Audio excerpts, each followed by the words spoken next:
Bonsoir à tous.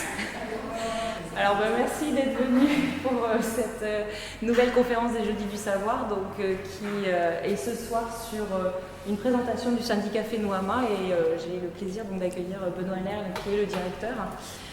Il va y avoir une petite présentation du livret que vous avez dans les mains, qui est aussi téléchargeable sur internet, et puis ensuite une discussion avec, je sais qu'on a plein de questions, donc on pourra le questionner après.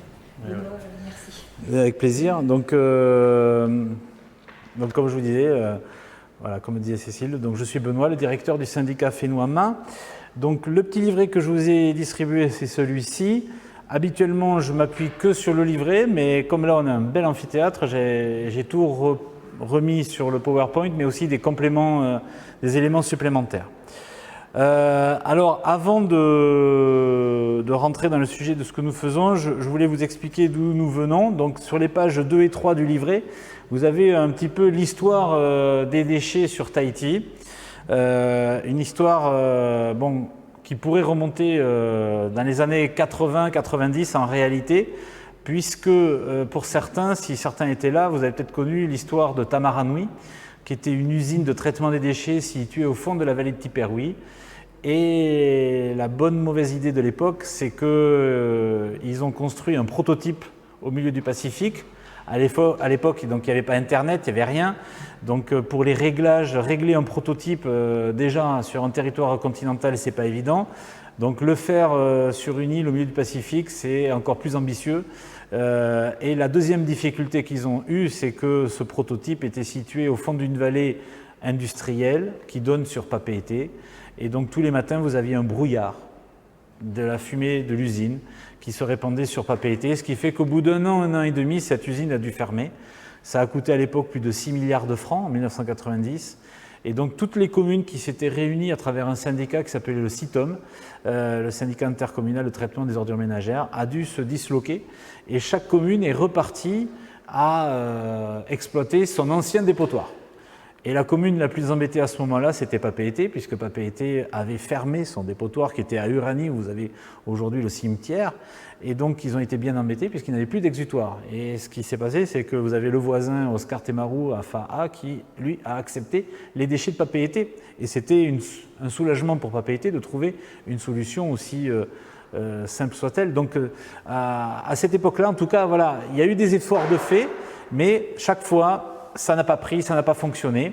Et donc, vers 1996, le gouvernement de l'époque a décidé de créer une entité qui s'appelait la CEP, la Société Environnement Polynésien, avec comme objectif d'arriver, à travers cette structure qui était une SEM, une Société d'économie mixte, de développer des systèmes de traitement des déchets.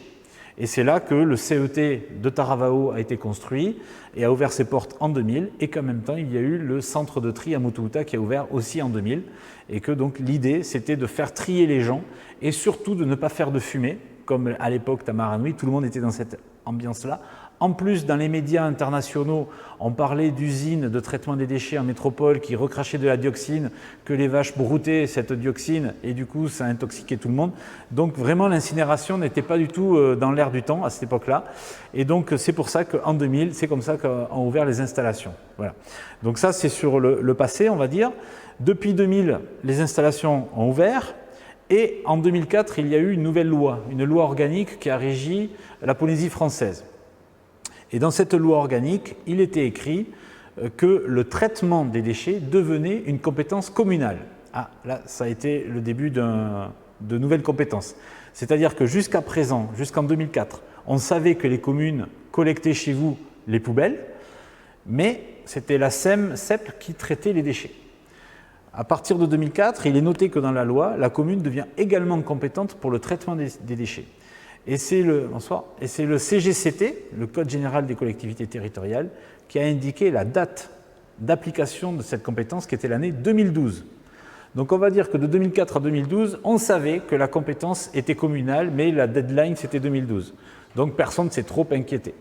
Et puis tout doucement, le temps est passé et l'année 2012 est arrivée et rien n'avait été fait au niveau des communes pour assumer cette compétence. Et donc, ce qui s'est passé, c'est que toutes les communes ont eu l'idée de créer une structure intercommunale, un syndicat, qui permettait à chaque maire de déléguer cette compétence à cette structure pour pouvoir assumer la compétence traitement. Et c'est là que notre syndicat est apparu. Ça s'appelait à l'époque le syndicat mixte ouvert. Donc syndicat mixte tout simplement parce que syndicat il regroupe toujours les 12 communes de Tahiti et de Moorea. Il nous manque qu'une commune, c'est la commune de Faa'a. Mixte parce qu'on a aussi la Polynésie française adhérente de ce syndicat. Donc aujourd'hui c'est 13 collectivités. Et ouvert parce que dans nos statuts, il est possible que la Chambre d'agriculture ou la CCISM soient aussi adhérents du syndicat. Voilà. Donc ça s'appelle les syndicats mixtes ouverts pour la gestion, la collecte, le traitement et la valorisation des déchets en Polynésie française. Voilà, un grand nom.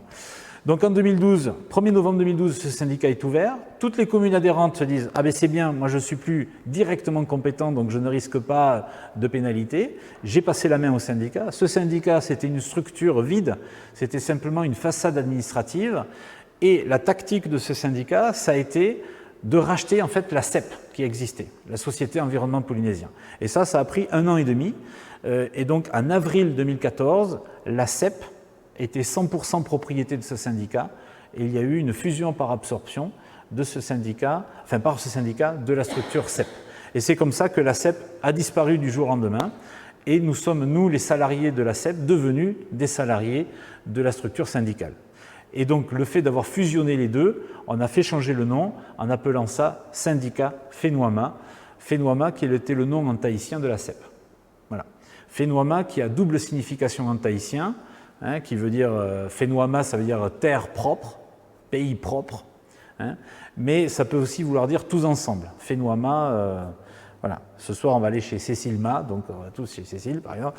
Voilà. Mais donc c'est tous ensemble pour un territoire propre, qui est un nom très fort en tahitien. Voilà. Donc c'est comme ça que notre syndicat a vécu d'un point de vue administratif. Voilà. Je voulais simplement vous le préciser parce que avant l'année 2014, j'étais la CEP, avec une certaine flexibilité financière, une certaine autonomie.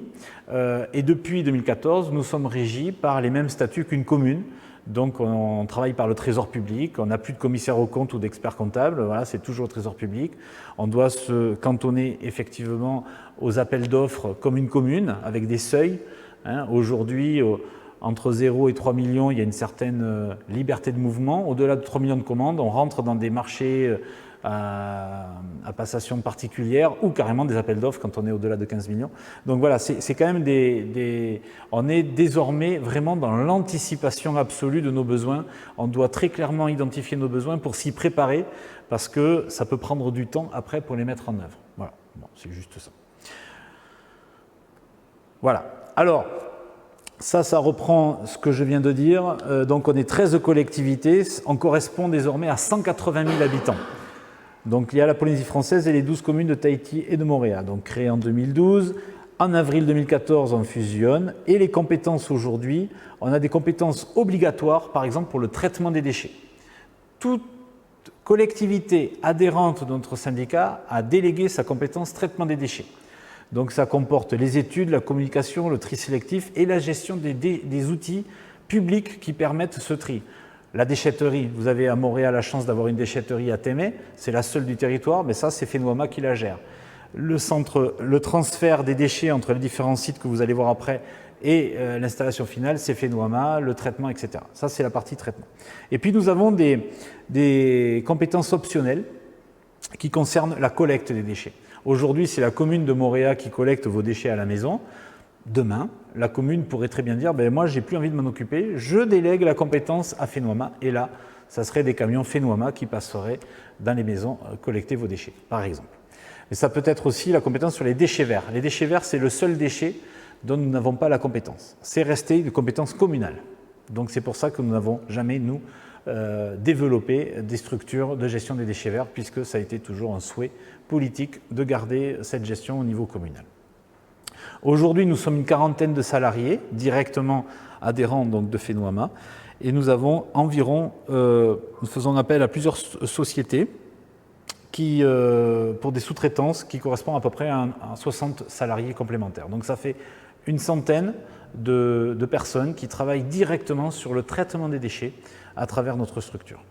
Notre budget global annuel, c'est 1,550 milliard qui se répartissent en 3 parties.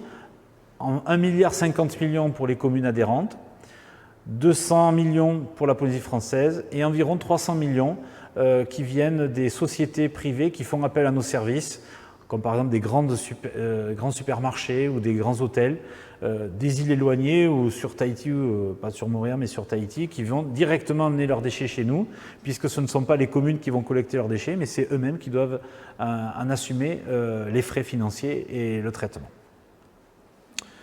Alors, sur la page suivante, sur votre fascicule, vous avez les différents sites de traitement. Donc, je vais commencer par le plus simple, celui alors, je vais passer sur une autre carte que vous n'avez pas, mais comme ça, vous allez voir.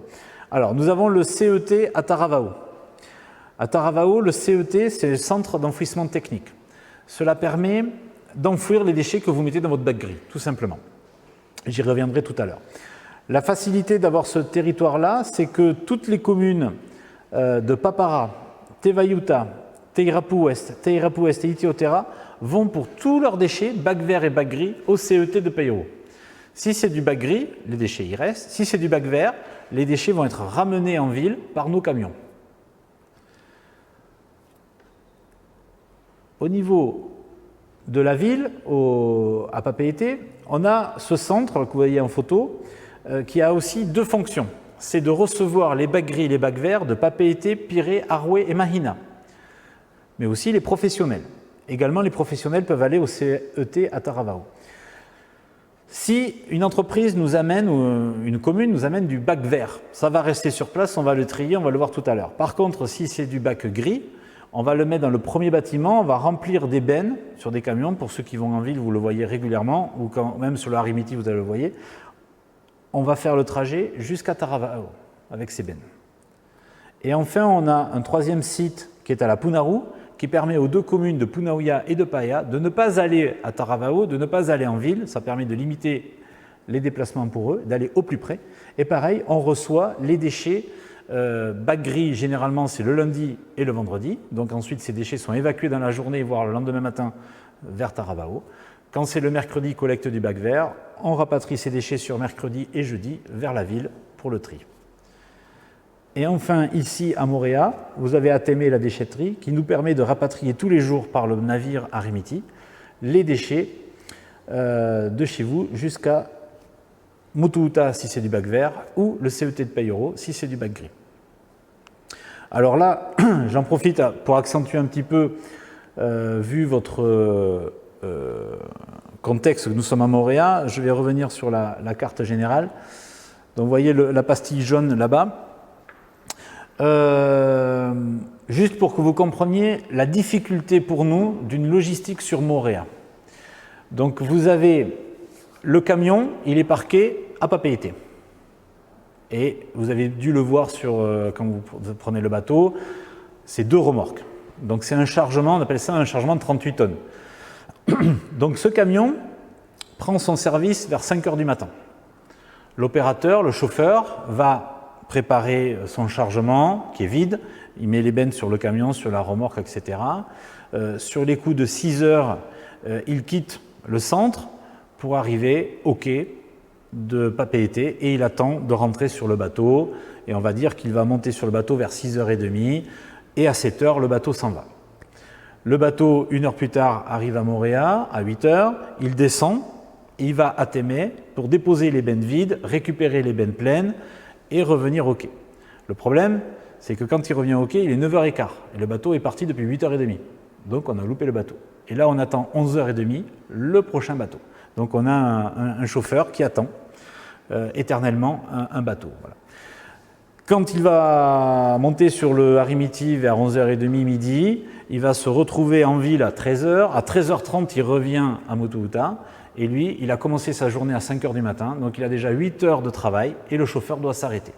Là, il passe les clés à un collègue qui, lui, va avec le même camion faire le trajet jusqu'à Taravao et revenir après. Il faut savoir qu'un camion met 4 heures pour faire Papeete, Taravao, Papeete. Il y a 2 heures de roulage et aussi en tout 2 heures de manœuvre et de manipulation des équipements. Donc c'est énormément de temps. Ce qui fait qu'on arrive à 12 heures de travail, 2 chauffeurs, 1 camion, que 2 bennes. Voilà. Le même camion qui resterait sur Tahiti, il va faire toujours 3 voyages, avec 2 chauffeurs aussi, 3 voyages, 6 bennes. Voilà. Le fret maritime et le transport terrestre de Moorea, c'est une charge pour moi de 110 millions de francs par an. Sur Tahiti, on a 6 camions qui font toutes les rotations dont on a parlé, Taravao, Punaru et Papeete, qui en plus collectent les bornes à verre et de Papeete, enfin de Tahiti et de Moorea. Et ces 6 camions, c'est un budget de 150 millions de francs par an. 6 camions à Tahiti, 150 millions de francs. Un camion à Moorea, 110 millions de francs. Sur les 110 millions, on a 65 millions, c'est que du bateau. Et le reste, c'est parce que le camion est bloqué pour ne pas faire grand-chose. Voilà. Donc c'est une logistique très lourde, très complexe. Et le souci que j'ai eu, vous avez peut-être entendu parler parce que ça m'a exaspéré la fin d'année dernière, c'est que vous voyez la machine que j'ai en haut, là-haut en photo sur Moorea, ça s'appelle un compacteur à déchets. Donc dans l'idéal, vous avez le camion poubelle qui vient ici en reculant, qui vide les déchets dans ce qu'on appelle une trémie, qui est un entonnoir. Et ensuite, côté montagne, vous avez un piston qui va pousser les déchets dans les caissons que vous avez en face. Quand le caisson est plein, tout ça peut translater vers la droite ou vers la gauche, et il y a un nouveau caisson qui vient s'agripper au système, et on peut re-remplir. Un caisson comme ça fait 30 mètres cubes de déchets, et on arrive à mettre à l'intérieur entre 11 et 12 tonnes de déchets. Les petites bennes que vous voyez noires aujourd'hui, on met que 7 tonnes de déchets. Le bateau, le Harimiti, nous facture la même chose, qu'on prenne beaucoup de déchets ou peu de déchets. Donc, et pourquoi je ne peux plus faire ça? Parce que ça a été vandalisé. On a d'énormes problèmes de vandalisme sur Moorea. C'est parti crescendo. Ça fait 5 ans que ça a démarré il y a 5 ans. Et c'est arrivé à un tel point que cette machine, ça fait bien 2 ans qu'on ne l'a pas utilisée de façon optimale. Parce que toujours il me pétait un truc, il me cassait quelque chose. Et que le boîtier de commande de cette machine, c'est ça qui m'a fait exaspérer. Ça coûte 700 000 francs. Et ils l'ont explosé au caillou, à la boule de pétanque, je ne sais pas comment ils ont fait. Mais en tout cas, c'est une pièce unique. Et il me faut un temps fou pour la faire venir de France parce qu'il faut la construire, il faut la fabriquer. Voilà, ça coûte 700 000 francs. Et en attendant, ça ne marche pas. Et vous savez bien qu'avec le climat qu'on a, une machine comme ça qui ne marche pas, le jour où je la remets en route, eh bien, je vais trouver une autre panne. Voilà. Et ça n'arrête pas. Voilà. Donc là, depuis le mois novembre de l'année dernière, on a des gardiens jour et nuit. Le jour, quand vous venez, ce sont mes employés, Fénoama, mais quand eux quittent les lieux, tout de suite, il y a un vigile qui arrive. Et rien que ça, le vigile qui va rester toute la nuit, les après-midi où on ne travaille pas, les samedis après-midi, les dimanches, les jours fériés, ça me coûte 11 millions de francs par an. Voilà. Donc c'est encore des frais, encore des frais, encore des frais. La machine fonctionne, mais aujourd'hui, le problème que j'ai, c'est que sur les 3 caissons, j'en ai qu'un qui fonctionne, donc je peux l'utiliser qu'une fois sur 3, et je suis en train de réparer les 2 autres caissons. Voilà. Donc on va y arriver, d'ici 1 mois, 2 mois, j'espère pour la fin de l'année qu'on va y arriver, et on va réussir à mieux optimiser notre rotation de bennes, et aussi, parce qu'il y a des moments où, quand le Harimiti est en maintenance, alors le Harimiti est en maintenance le dernier lundi de chaque mois, pour une journée, donc ce jour-là, on ne peut rien évacuer. Ce qui fait qu'on a pris comme habitude d'anticiper tout ça et de réserver l'espace de notre déchetterie, de nos déchets, au camion poubelle de la mairie pour tenir la journée. Mais vous, les habitants, vous n'avez plus accès à la déchetterie. On bloque la porte. Voilà. Par contre, le gros problème qu'on a, c'est quand le Harimiti est en maintenance annuelle, c'est généralement la 3e semaine de janvier. C'est annoncé pour 8 jours, une année, ça a duré 3 semaines. Et là, impossible de partir, donc on est bloqué. Voilà. Donc on attend avec énormément d'impatience un 2e navire, je crois qu'il y a le projet du Terevao, et on espère qu'au niveau des horaires déjà, dans le quotidien, ils ne vont pas se suivre à 5 minutes près, mais plutôt se croiser avec une demi-heure, 3/4 d'heure de décalage pour nous permettre à nous de prendre l'un à l'aller, l'autre au retour et diminuer ces temps d'attente. Ça va nous faire baisser aussi la facture, parce que comme ça, en fin de journée, les camions pourront faire une autre rotation peut-être sur Tahiti. Voilà. Donc, et puis surtout, on n'aura plus ces temps d'arrêt prolongés qui font que l'installation est inutilisable pendant une longue période. Donc après, au niveau pour finir, juste pour dire que sur l'ensemble des flux de tous ces déchets dont je vous parle, 80-85% sont d'origine communale. Donc c'est les déchets qu'on produit dans les maisons, ramassés par les communes. Dans les ramassages des déchets des communes, il y a aussi des magasins. Donc ce n'est pas tout d'origine des particuliers, mais en tout cas c'est géré par les communes. Et ensuite vous avez 15 à 20%, donc le complément, c'est des sociétés qui viennent par leurs propres moyens dans nos installations parce que quand vous avez Carrefour Punaouia, Carrefour Arouet, ils produisent tellement de cartons que ce n'est pas la commune de Punaouia ou d'Arouet qui passe avec son petit camion. Voilà. Donc c'est des équipements très spécifiques, mais en tout cas ça leur permet de bénéficier de la filière. Après c'est à eux de se coller sur notre système.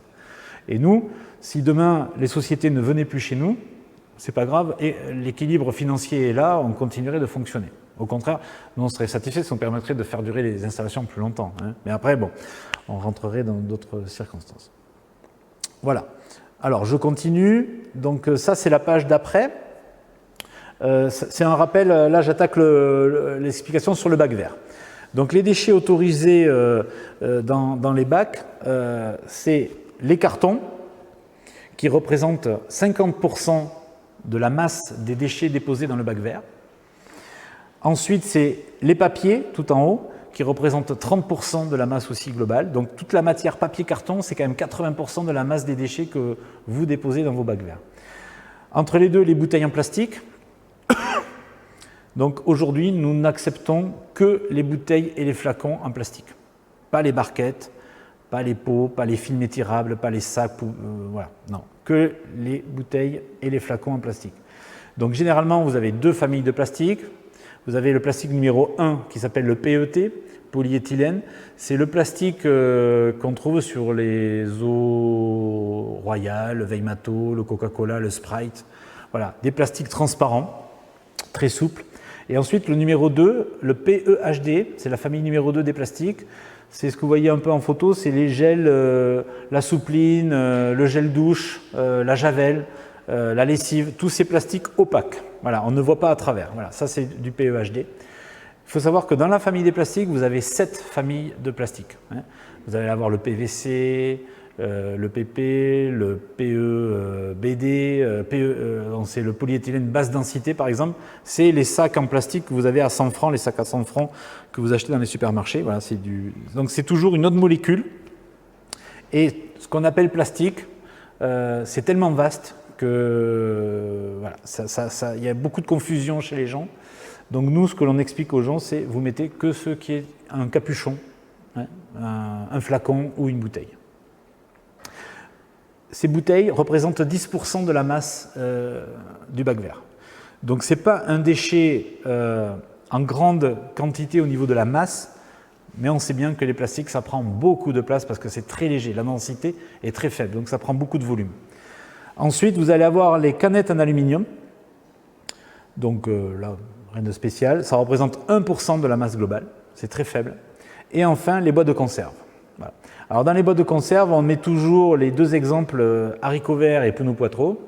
Le haricot vert, pourquoi? Parce que c'est le plus simple, c'est très propre. Quand vous chavirez les haricots verts, généralement, il va peut-être rester un haricot vert collé, en secouant un petit peu, il tombe. Donc c'est très propre, on peut directement le mettre après dans son bac vert, alors que le Pneu Poitreau, c'est une autre histoire. C'est tellement gras qu'on explique bien aux gens qu'on ne demande pas d'aller au pec citron, aller me nettoyer la boîte, on ne va pas non plus aller y manger dedans. Mais il faut respecter une certaine propreté. Donc c'est pour ça que le message numéro 1 qu'on donne aux gens quand ils viennent en formation chez nous, c'est dans le bac vert, s'il y a un seul truc à retenir, ce n'est pas les 5 familles, c'est du déchet propre. Voilà. Que du déchet propre. Donc quand malheureusement les libellules font beaucoup de travail de nettoyage, c'est du déchet sale, qu'il soit recyclable ou non recyclable. Il aurait été recyclable et il aurait été recyclé s'il avait été mis dans un bac vert à l'origine. Voilà. Pourquoi propre? Parce que l'industrie du recyclage ne travaille que sur des déchets propres et travaille beaucoup mieux sur des déchets propres. En plus, nous sommes une île et tous les produits qu'on voit là, je vais vous expliquer qu'on va les faire partir à l'étranger. Et donc, on va utiliser des containers maritimes. Et que les compagnies maritimes, elles ne sont pas là pour transporter des déchets sales avec des insectes et tout le bordel. Donc, il faut respecter ces consignes. Donc, on est obligé. Donc, du coup, sur l'histoire du Pneu Poitreau, on dit, pour en arriver à le mettre dans le bac vert, soit vous le donnez à votre chien, votre chat, ou vous mettez un petit coup d'eau chaude, et vous n'y passez pas 3 heures non plus. Et si les gens sont fous, comme on dit, hop, vous le mettez dans le bac gris, à la rigueur. Je préfère qu'une boîte de poudre Quattro sale finisse dans le bac gris que dans le bac vert. Parce que si on habitait tous dans la même servitude, et que moi je fais n'importe quoi, et que le camion poubelle ramasse tous les déchets sans regarder, mes déchets vont salir vos déchets. Et arrivés à destination, chez nous, ils vont être déposés à Témé, ils vont être déposés à Mutuuta, et chaque fois, ils vont se salir. Voilà. Donc, on demande aux gens de respecter le tri sur la propreté. Voilà. Après, on peut rentrer dans les catégories. Ça, c'est le niveau 2. Et après, dans le niveau 3, on devient un expert par catégorie et on va savoir que certains produits, par exemple, dans les cartons, on peut donner l'exemple des boîtes à pizza.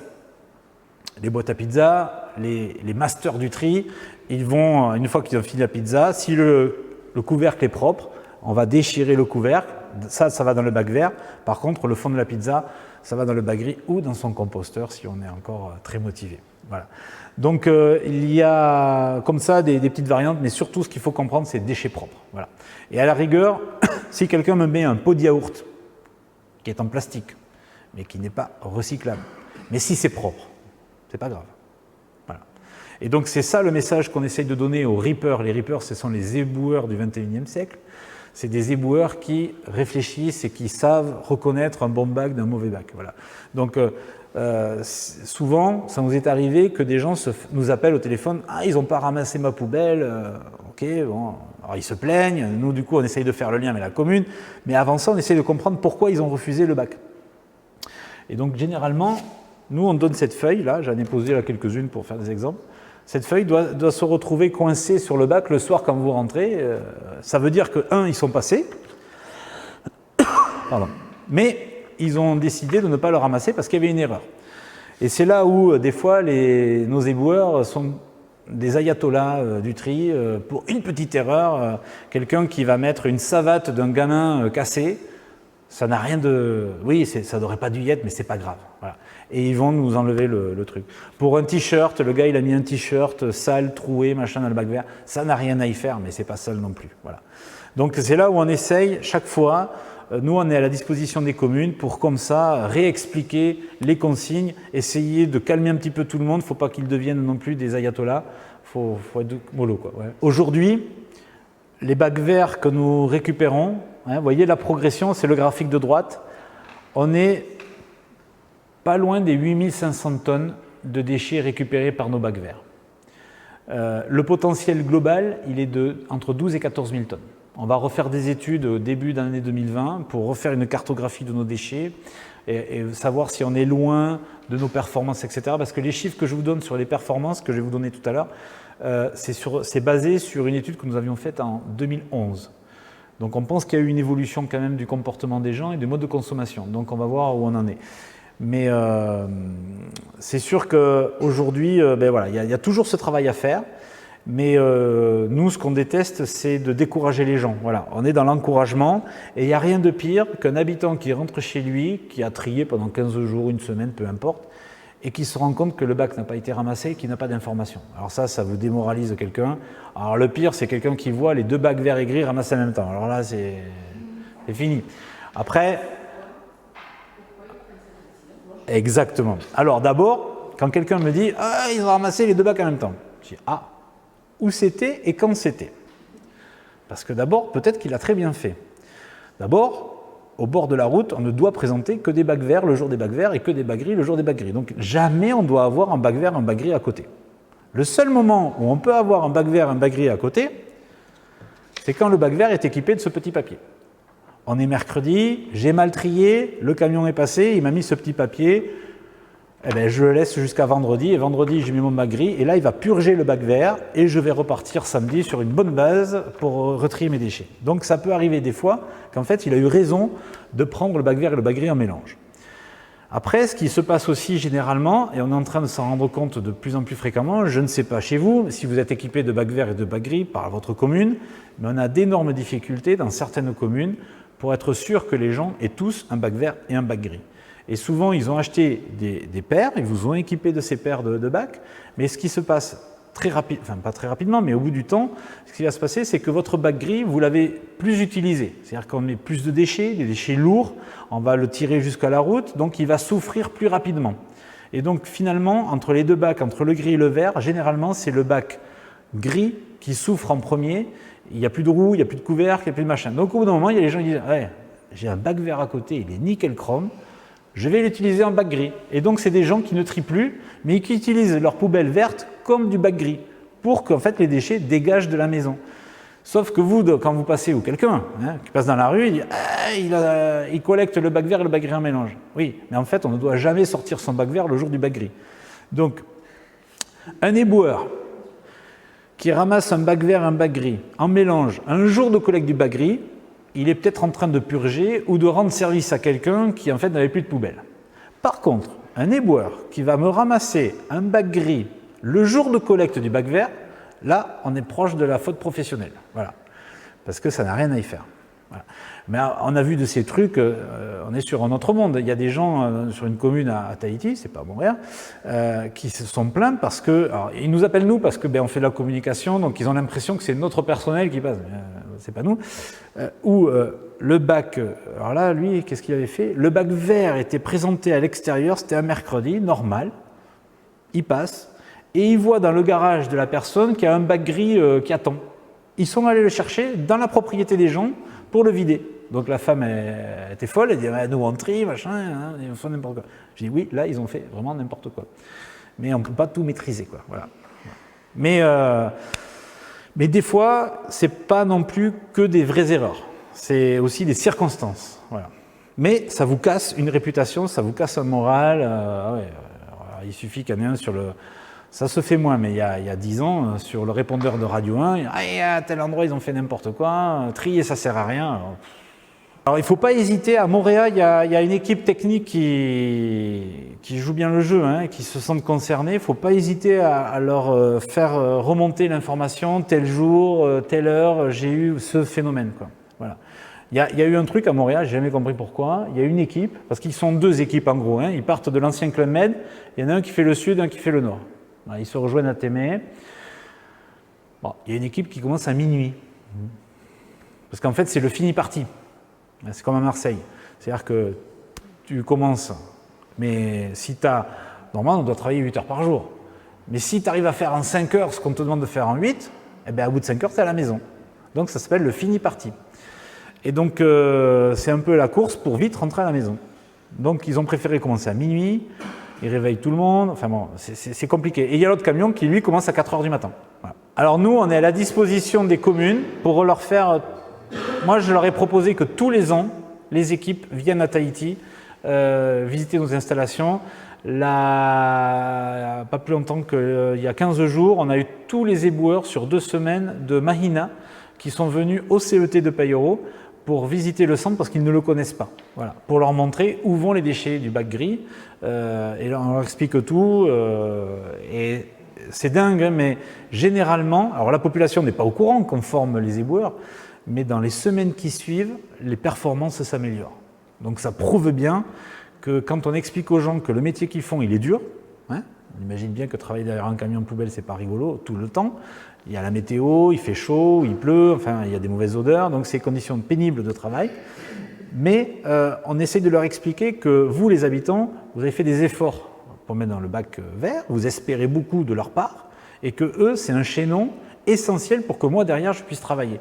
Si eux font n'importe quoi, moi, je ne vais rien recevoir ou je vais devoir tout déclasser en bac gris, etc.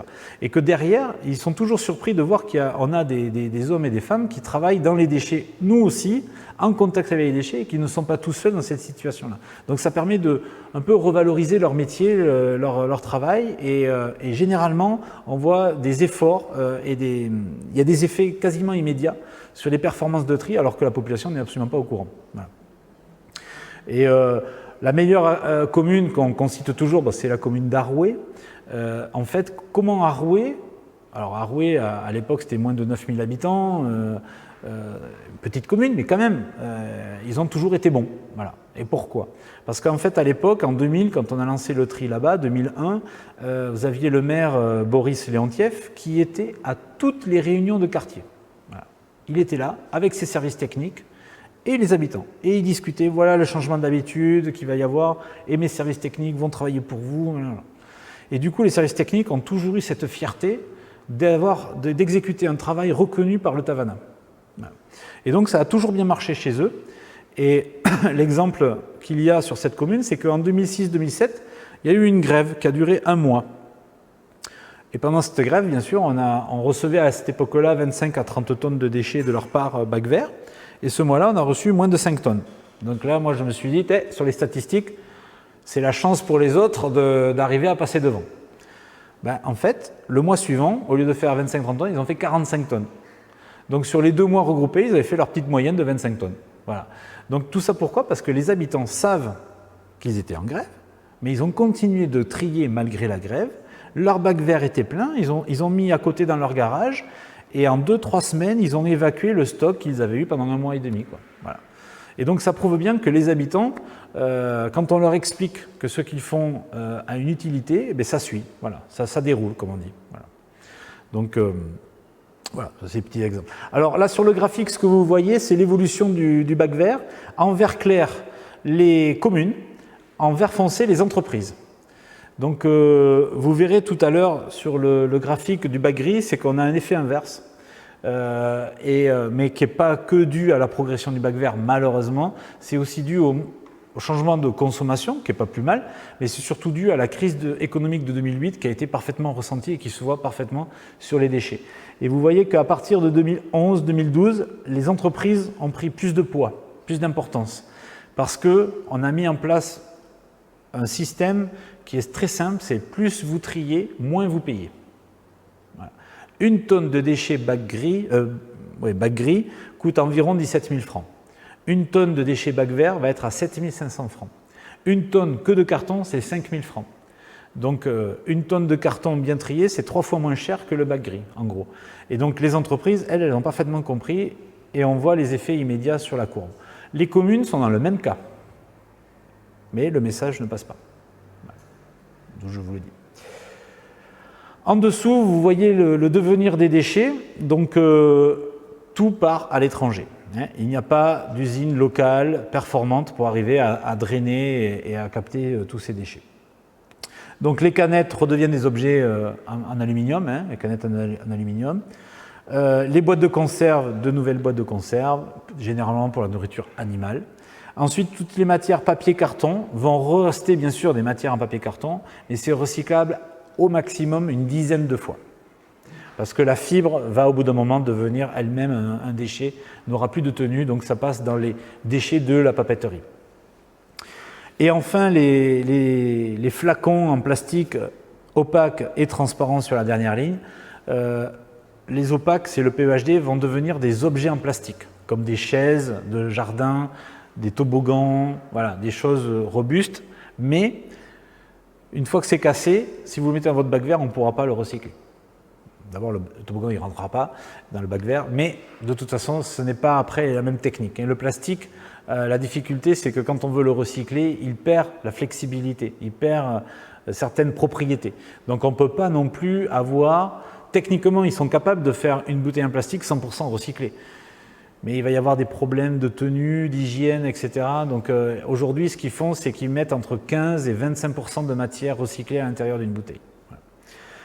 Et enfin, la bouteille plastique transparente va devenir du rembourrage de coussins. Donc les coussins, les oreillers que vous avez à la maison, en fait, si c'est de la matière synthétique à l'intérieur, c'est quasiment sûr que c'est 100% des bouteilles en plastique. Voilà, qui viennent d'autres pays. Donc ça, c'est très étonnant à voir fonctionner. Mais vous avez des usines qui vont récupérer donc la bouteille, la nettoyer en soulevant les étiquettes, etc., la broyer. Le fait de la broyer, on la fait passer après dans un bain d'eau, enfin très particulier, qui va permettre de désolidariser le bouchon du corps de la bouteille, parce que ce n'est pas le même plastique. Le bouchon, c'est du PEHD comme la bouteille de lessive, mais pas le corps. Donc voilà, la différence de densité, là, ils arrivent à écumer. Et donc le corps de la bouteille, ça fait des petites paillettes. Ces paillettes, ils les envoient dans une deuxième usine qui va les faire passer dans un four. Ça va les filer. Et vous obtenez une matière synthétique qui est très proche de celle que vous avez dans les oreillers. C'est quasiment déjà le produit final. Et ensuite, ça va dans une troisième usine qui va façonner. Alors vous allez pouvoir faire des oreillers, du rembourrage d'ours, là comme on voit, de peluche, mais également les fameux pulls en laine polaire. La laine polaire, c'est 100% de bouteilles en plastique. Voilà. Mais quand votre laine polaire est perforée, trouée, etc., si vous la mettez dans votre bac vert, on ne va pas vous la prendre. Voilà, ça ne va pas fonctionner. Mais vous avez des enseignes en métropole, je ne sais plus comment ils s'appellent, Decathlon, je crois, qui fait des systèmes de reprise de vieux polaires pour en faire. Parce qu'après, quand on a la masse, quand on a la quantité, on est capable de tout faire. Après, c'est à quel coût aussi, on est capable de le faire. Ce que je dis toujours, c'est que les cartons, il faut les plier. Ça aussi, ça vous prend moins de place. Les bouteilles, les écraser, et les papiers, ne pas les mettre en boule. Voilà, les laisser en forme de papier. Si vous avez papier confidentiel, vous déchirez, pas de problème. Ou vous passez à la broyeuse, il n'y a pas de problème aussi pour les bureaux, ça fonctionne très bien. Une famille de 4 personnes qui n'achètent pas des bouteilles d'eau, hein, parce que c'est les bouteilles d'eau souvent qui prennent la place, mais qui consomment modérément du coca ou des téléboissons sucrées, vous pouvez sortir votre bac vert toutes les 3 semaines et vous ne serez pas un mauvais trieur. Moi, mon bac vert à la maison, on le sort qu'1 à 2 fois par mois maximum. Voilà. Le bac gris, on le sort qu'une fois tous les 15 jours, parce qu'on fait du compost, parce que machin. Donc c'est, voilà. Et puis après, si vous avez des fêtes, du monde à la maison, c'est sûr que là, on va vite les quantités augmenter. Voilà. Mais donc les bouteilles, oui, vous pouvez les écraser et elles restent petites. Alors, je vais vous raconter l'histoire des jus Rotwy, parce que je pense que c'est intéressant. Moi, je pense que la catégorie qu'on pourrait être amené à développer, c'est peut-être les films plastiques. Les films de palettes, quand vous achetez un pack d'eau, 6 bouteilles, elles sont toutes autour d'un plastique. Ben, ce plastique-là, il est recyclable, mais aujourd'hui, on ne le recycle pas. Voilà. Le film qui vous tient qui est thermomoulé un peu, ou le film que les magasins mettent autour des palettes pour que ça tienne bien. Voilà. Et ça, aujourd'hui, ça part dans le bac gris. Et si vous mettez dans le bac vert, ça ira dans le bac gris du centre. Voilà. Donc là, il y a peut-être un potentiel. Mais avant de faire ça, il faut que je blinde l'évacuation des bouteilles en plastique. Alors les bouteilles en plastique, voilà, je vais faire un petit zoom parce que je vous sens motivé. Les bouteilles en plastique, il y a un peu plus de 2 ans, la Chine a fermé ses portes au recyclage des bouteilles en plastique. Même pas des bouteilles en plastique, des plastiques. Et en fait, ce qui se passe, c'est que depuis des années, on va dire depuis 25 ans que le tri a démarré, au milieu des années 90, la Chine est devenue la poubelle du monde. Et donc vous avez des magnifiques pays européens et Amérique qui ont utilisé la Chine comme poubelle et ont envoyé tout leur plastique là-bas. Bon, c'était une certaine époque. Aujourd'hui, la Chine a évolué, c'est plus le Moyen-Âge. Ils ont mis des normes et ils ont dit attention, si vous continuez à nous amener ces déchets sales, nous, on va fermer les portes. Les industriels, ils ont dit non, les Chinois, ils aiment trop le commerce, ils vont toujours accepter nos déchets. Eh non, à telle date, ils ont fermé les portes. Donc, tous ces containers qui arrivaient des États-Unis et d'Europe ont été détournés vers des marchés secondaires, Malaisie, Indonésie, Thaïlande, et c'est là où nous allions. On n'est jamais allé en Chine, hein, c'est là où nous allions. Et eux, boum, une explosion de containers. Ils étaient contents au début, mais on va bouffer le marché chinois. Et en fait, les autorités de ces pays ont dit, mais pourquoi on reçoit autant de containers tout d'un coup là? Qu'est-ce qui se passe? Et en plus, ils ont l'air, ça sent mauvais, c'est sale, etc. Ah ben parce que les Chinois ont fermé. Et alors pourquoi les Chinois ils sont plus malins que nous, donc ils ferment et pas nous? Mais nous aussi on ferme. Et donc tous les pays se sont mis à fermer leurs portes. Et en disant, maintenant, on va mettre des nouvelles lois, avec des nouvelles licences d'agrément d'importer les produits vers chez nous. Donc tout ça, la législation a dû se mettre en œuvre, donc ça a pris du temps. Et il a fallu que chacun remonte patte blanche. Et nous, on a vraiment été bloqués il y a un peu plus d'1 an. Voilà. Et là, il y a 15 jours, j'ai pu refaire un export de 20 containers de plastique, de bouteilles en plastique, vers la Malaisie. On attend la réponse maintenant des autorités et des traders qu'on utilise, des intermédiaires pour ce système-là, pour vérifier que nous, nos plastiques, ils sont propres et qu'on peut reprendre le fil de l'eau. Voilà. Et j'ai un stock aujourd'hui de près de 50 containers, équivalent 50 containers de bouteilles en plastique en attente. Voilà. Donc, je n'ai pas envie de développer une filière si déjà je ne suis pas capable de blinder celle-ci. Mais peut-être que d'ici 1 an ou 2, on va peut-être élargir au film plastique parce que les magasins sont très demandeurs. Voilà. les grands groupes qu'on aime bien critiquer parce que c'est des grands groupes, hein, les grands supermarchés, en fait me demandent de développer exactement ça pour être un peu plus performant. Alors, à quel coût, comment on va pouvoir le faire, ben, on verra bien. Mais déjà, est-ce que la filière techniquement peut fonctionner? Aujourd'hui, voilà, on n'en est pas là. Mais c'est dans les tuyaux. Alors après, je voulais vous parler du rotouille, parce qu'on est à Moréa et qu'on aime bien le jus rotouille. Les briques et les tétrapacks, là, les briques. Alors en 2011, on m'a demandé d'élargir à cette filière-là. Et en fait, en 2013, j'ai dit on arrête parce que c'était ridicule. Il faut savoir que les tétrapacks, on a l'impression qu'il y en a beaucoup, mais en fait, le gisement global sur tout Haïti-Moréa est de un petit 250 tonnes par an de potentiel. Et je vous ai dit que le bac vert, le potentiel est entre 12 000 et 14 000. Donc, ce n'est pas 250 tonnes de plus qui allaient nous époustoufler sur les augmentations, mais quand même, on l'a fait. Et en réalité, on a récupéré qu'entre 15 et 20 tonnes de briques par an. Et moi, il me faut au moins 100 tonnes, faire au moins 5 ou 6 containers pour pouvoir partir à l'étranger et intéresser des repreneurs. Et on a même, alors vous imaginez que pour faire 100 tonnes à 15 tonnes par an, voilà, il me faut 4, 5 ans, 6 ans pour arriver à le faire. Le problème, c'est que les briques alimentaires qu'on recevait étaient encore sales. Elles n'étaient pas super sales de l'extérieur, mais elles avaient encore du jus ou du lait Veillora, là, tout ça à l'intérieur. Et donc ça cocotait et ça attire les insectes et les nuisibles. Et il aurait fallu l'évacuer dans le mois. Voilà. Mais on ne peut pas faire un quart de container comme ça, quoi. Donc au bout d'un moment, j'ai dit, ben non, on va arrêter de dire aux gens qu'on l'accepte parce que on ne va pas non plus mentir aux gens. Si on vous dit de le mettre dans le bac vert, c'est pour faire quelque chose. Si on n'en fait rien. Donc du coup, on a arrêté. Voilà. Là, c'est le centre de Motuhuta, ce qu'on appelle le CRT, Centre de recyclage et de transfert. Donc à gauche de l'image, vous avez le pont bascule qui est matérialisé. Donc tous les camions rentrants sont pesés en entrée et en sortie pour connaître les poids déposés, les quantités de déchets déposés. Sur la partie bleue, c'est la partie transfert. Donc là, on va accueillir aussi bien des déchets des communes que des entreprises. Mais on va faire la distinction entre ce qui est de catégorie 2 et ce qui est de catégorie 3. Alors, en Polynésie française, vous avez 3 catégories de déchets. La catégorie 1, c'est les déchets toxiques. Là, je n'en ai pas. Les toxiques, c'est les piles, les batteries, les médicaments, les choses comme ça.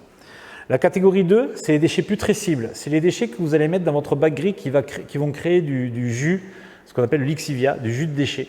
Voilà, donc ça, c'est des déchets catégorie 2. Donc, tous les déchets que vous mettez dans votre bac gris, c'est la catégorie 2. Et ça, vous allez le voir tout à l'heure, ça part au CET dans un casier étanche. Et enfin, la troisième catégorie donc 3, c'est les déchets inertes. C'est les ferrailles, les gravats, les plastiques. Donc, ça veut dire que, vous voyez, cette porte, magnifique porte, si un jour on a besoin de la... Elle est cassée, j'en sais rien, il y a eu du vandalisme. Non, j'espère pas. Enfin, ça, c'est de la catégorie 3. Voilà. Cette table en bois, c'est du bois, c'est la catégorie 2. Voilà. Donc, quand une commune me ramasse ce qu'on appelle les encombrants en mélange, c'est tout le temps de la catégorie 2. S'ils arrivent à imposer le tri à leur camion en disant ben, vous allez d'abord ramasser le frigo, le matelas ensemble, c'est catégorie 3, et les petits meubles en bois en catégorie 2, ben là on gagne aussi de l'argent tous parce que ça va préserver pour l'avenir nos espaces dans le CET.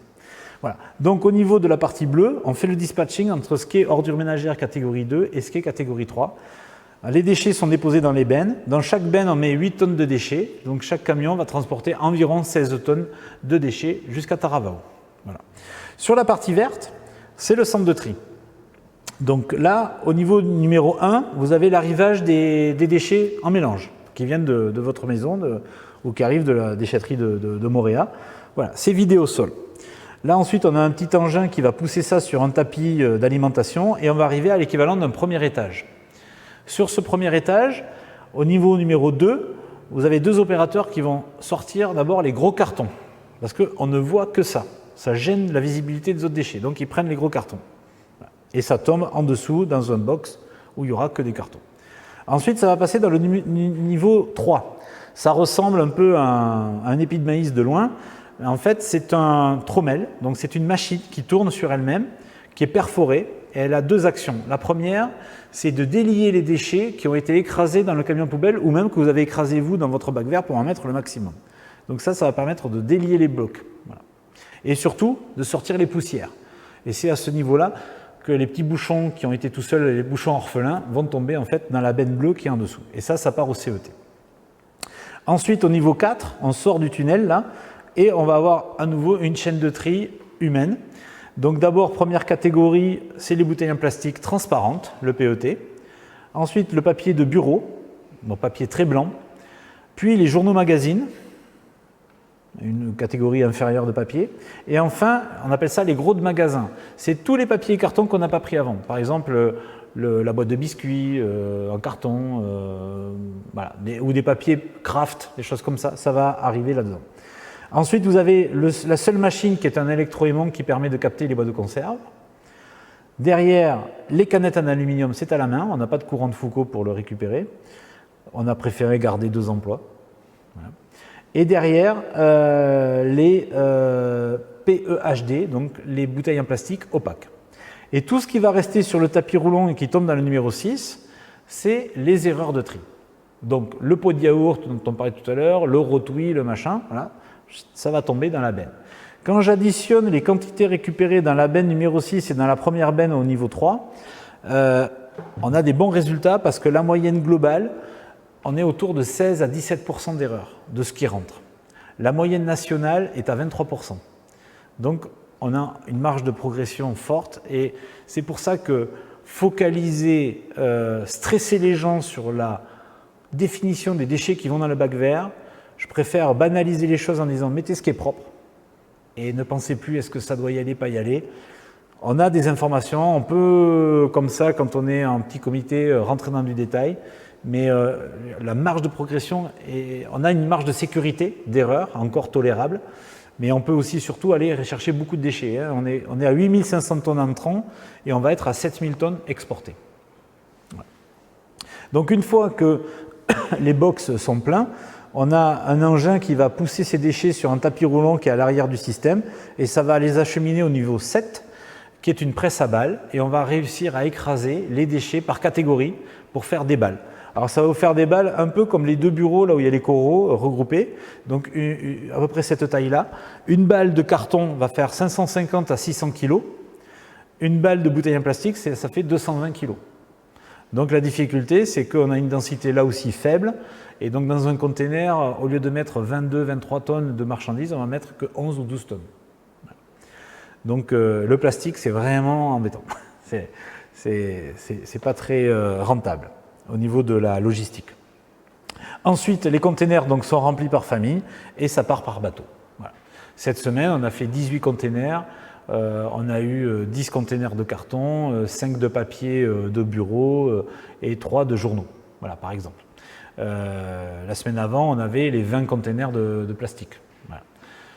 Donc, voilà. Tous les 15 jours, on a des containers qui partent, au pire tous les mois. Et on est aujourd'hui le plus gros exportateur de containers du territoire. On exporte plus de 400 containers par an. Donc toutes les matières, papier, carton, boîtes de conserve partent sur la Nouvelle-Zélande. Les canettes en aluminium vont vers la Corée du Sud. Et les matières plastiques, les bouteilles, les flacons en plastique partent vers la Malaisie ou la Thaïlande. Voilà. On n'est jamais allé aux États-Unis, on n'est jamais allé en Europe. C'est trop loin pour l'Europe, ce serait trop cher. Et les États-Unis n'ont pas signé parce que bien sûr ils ne font pas comme tout le monde, ils n'ont pas signé la convention internationale qui s'appelle la convention de Bâle, qui régit le transfert international des déchets. Donc si on y va, c'est illégal. Oui. Il n'y a pas de projet sur Tahiti d'une usine de recyclage par exemple de carton? Alors non, il n'y a pas de projet. On est sur des quantités dérisoires aujourd'hui. Ce qu'il peut y avoir, c'est des micro-projets. Alors, par exemple, je ne sais pas si vous aviez été au courant, mais en 2003 jusqu'en 2005, il y avait une entreprise qui s'appelle Technival qui avait développé le recyclage des papiers de bureau. Donc, ils transformaient les papiers de bureau en boîte à œufs. C'était très sympa. Ça marchait, le résultat était totalement correct, mais ça n'a pas été accepté par les aviculteurs. Voilà. Qui avaient des contrats avec les sociétés qui leur donnent des grains et des boîtes. Donc si tu ne prends plus mes boîtes, tu n'auras plus mes grains.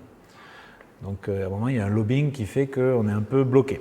Et les boîtes fabriquées à Tahiti étaient vendues à Rayatea. Bon, ça devient... Et les quantités annuelles qu'il produisait, c'était l'équivalent de 3 tonnes de boîtes. Et moi, je dois récupérer 1500 tonnes de papier par an. Donc ça reste très anecdotique.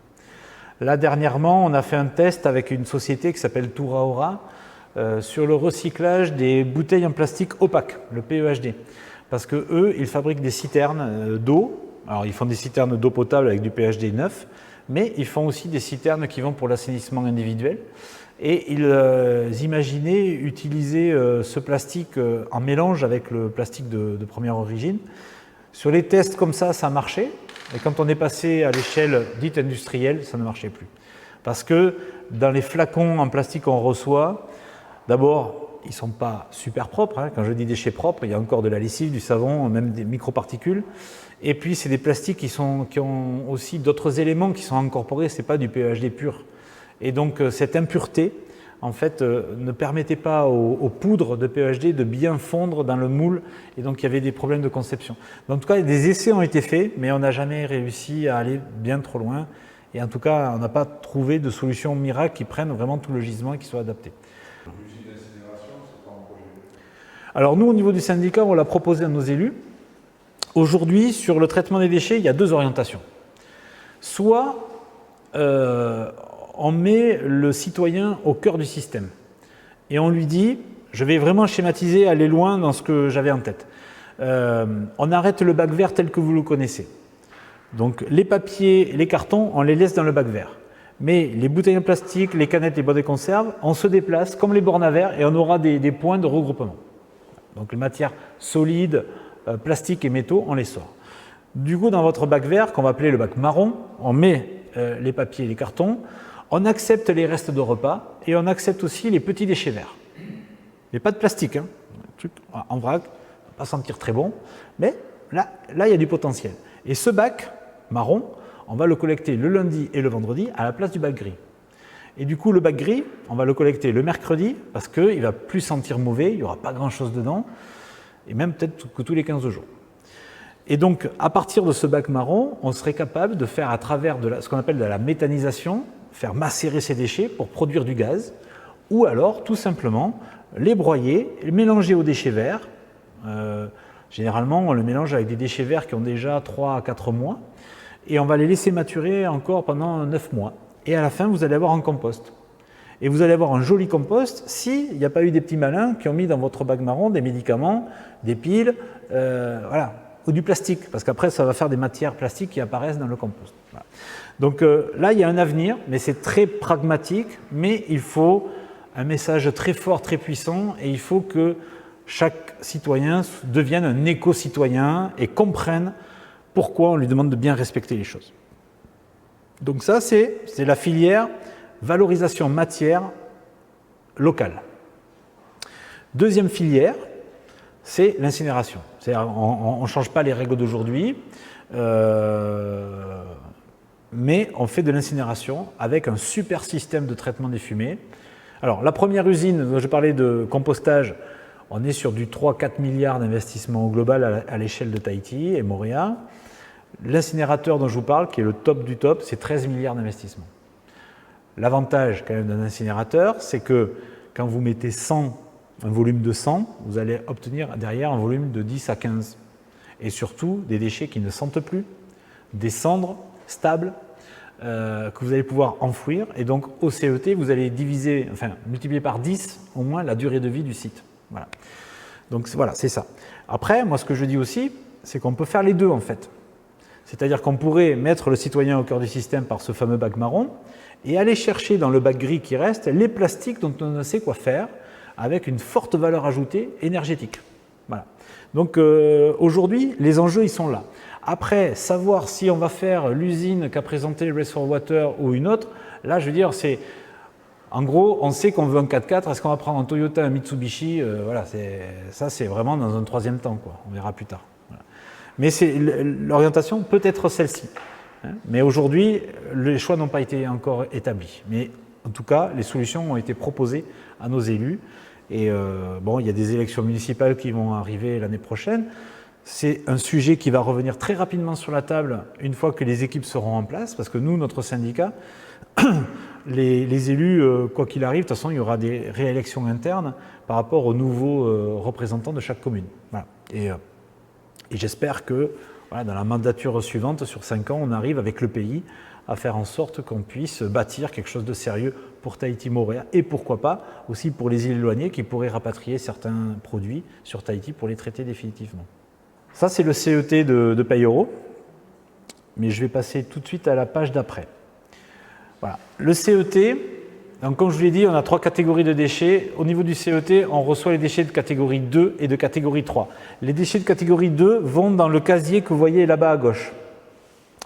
Donc je vous le fais rapide, mais ça c'est un casier, vous voyez le fil noir là, c'est la géomembrane. La géomembrane, c'est comme le liner, si je voulais comparer avec une piscine. Voilà. Le but, c'est que tout ce qu'on met à l'intérieur, c'est pas de l'eau, c'est du déchet, mais que les jus des déchets ne sortent pas de ce centre. Voilà. Donc c'est emprisonné, et au fond du casier, on met, dans la partie étanche, on met un massif drainant de cailloux, de gravier, et on a un drain là, rouge, qui permet d'aspirer, de récupérer par gravité en fait, le lixivia, le jus des déchets qu'on envoie dans la station d'épuration. Et c'est ça un CET. Et c'est ça la grande différence entre un dépotoir sauvage et un CET. On a préparé le site, et on va mettre les déchets à l'intérieur pour récupérer le jus. Donc ce jus, il vient sur la partie droite de l'image, là, il sort du casier, il va d'abord passer dans un bassin tampon. Ça, c'est juste un stockage pour passer tranquillement la saison des pluies. Parce que quand il pleut et qu'on est ici, l'engin travaille, et quand il pleut, la pluie tombe dans les déchets. À partir du moment où la pluie tombe en contact avec les déchets, ça devient du lixivia. Donc on va stocker ce liquide dans ces bassins qui sont désormais, couverts. Et rien que d'avoir couvert les 2 premiers bassins, le bassin tampon qui est ici, et ici c'est un bassin biologique. Donc le bassin biologique, c'est un bassin qu'on va oxygéner.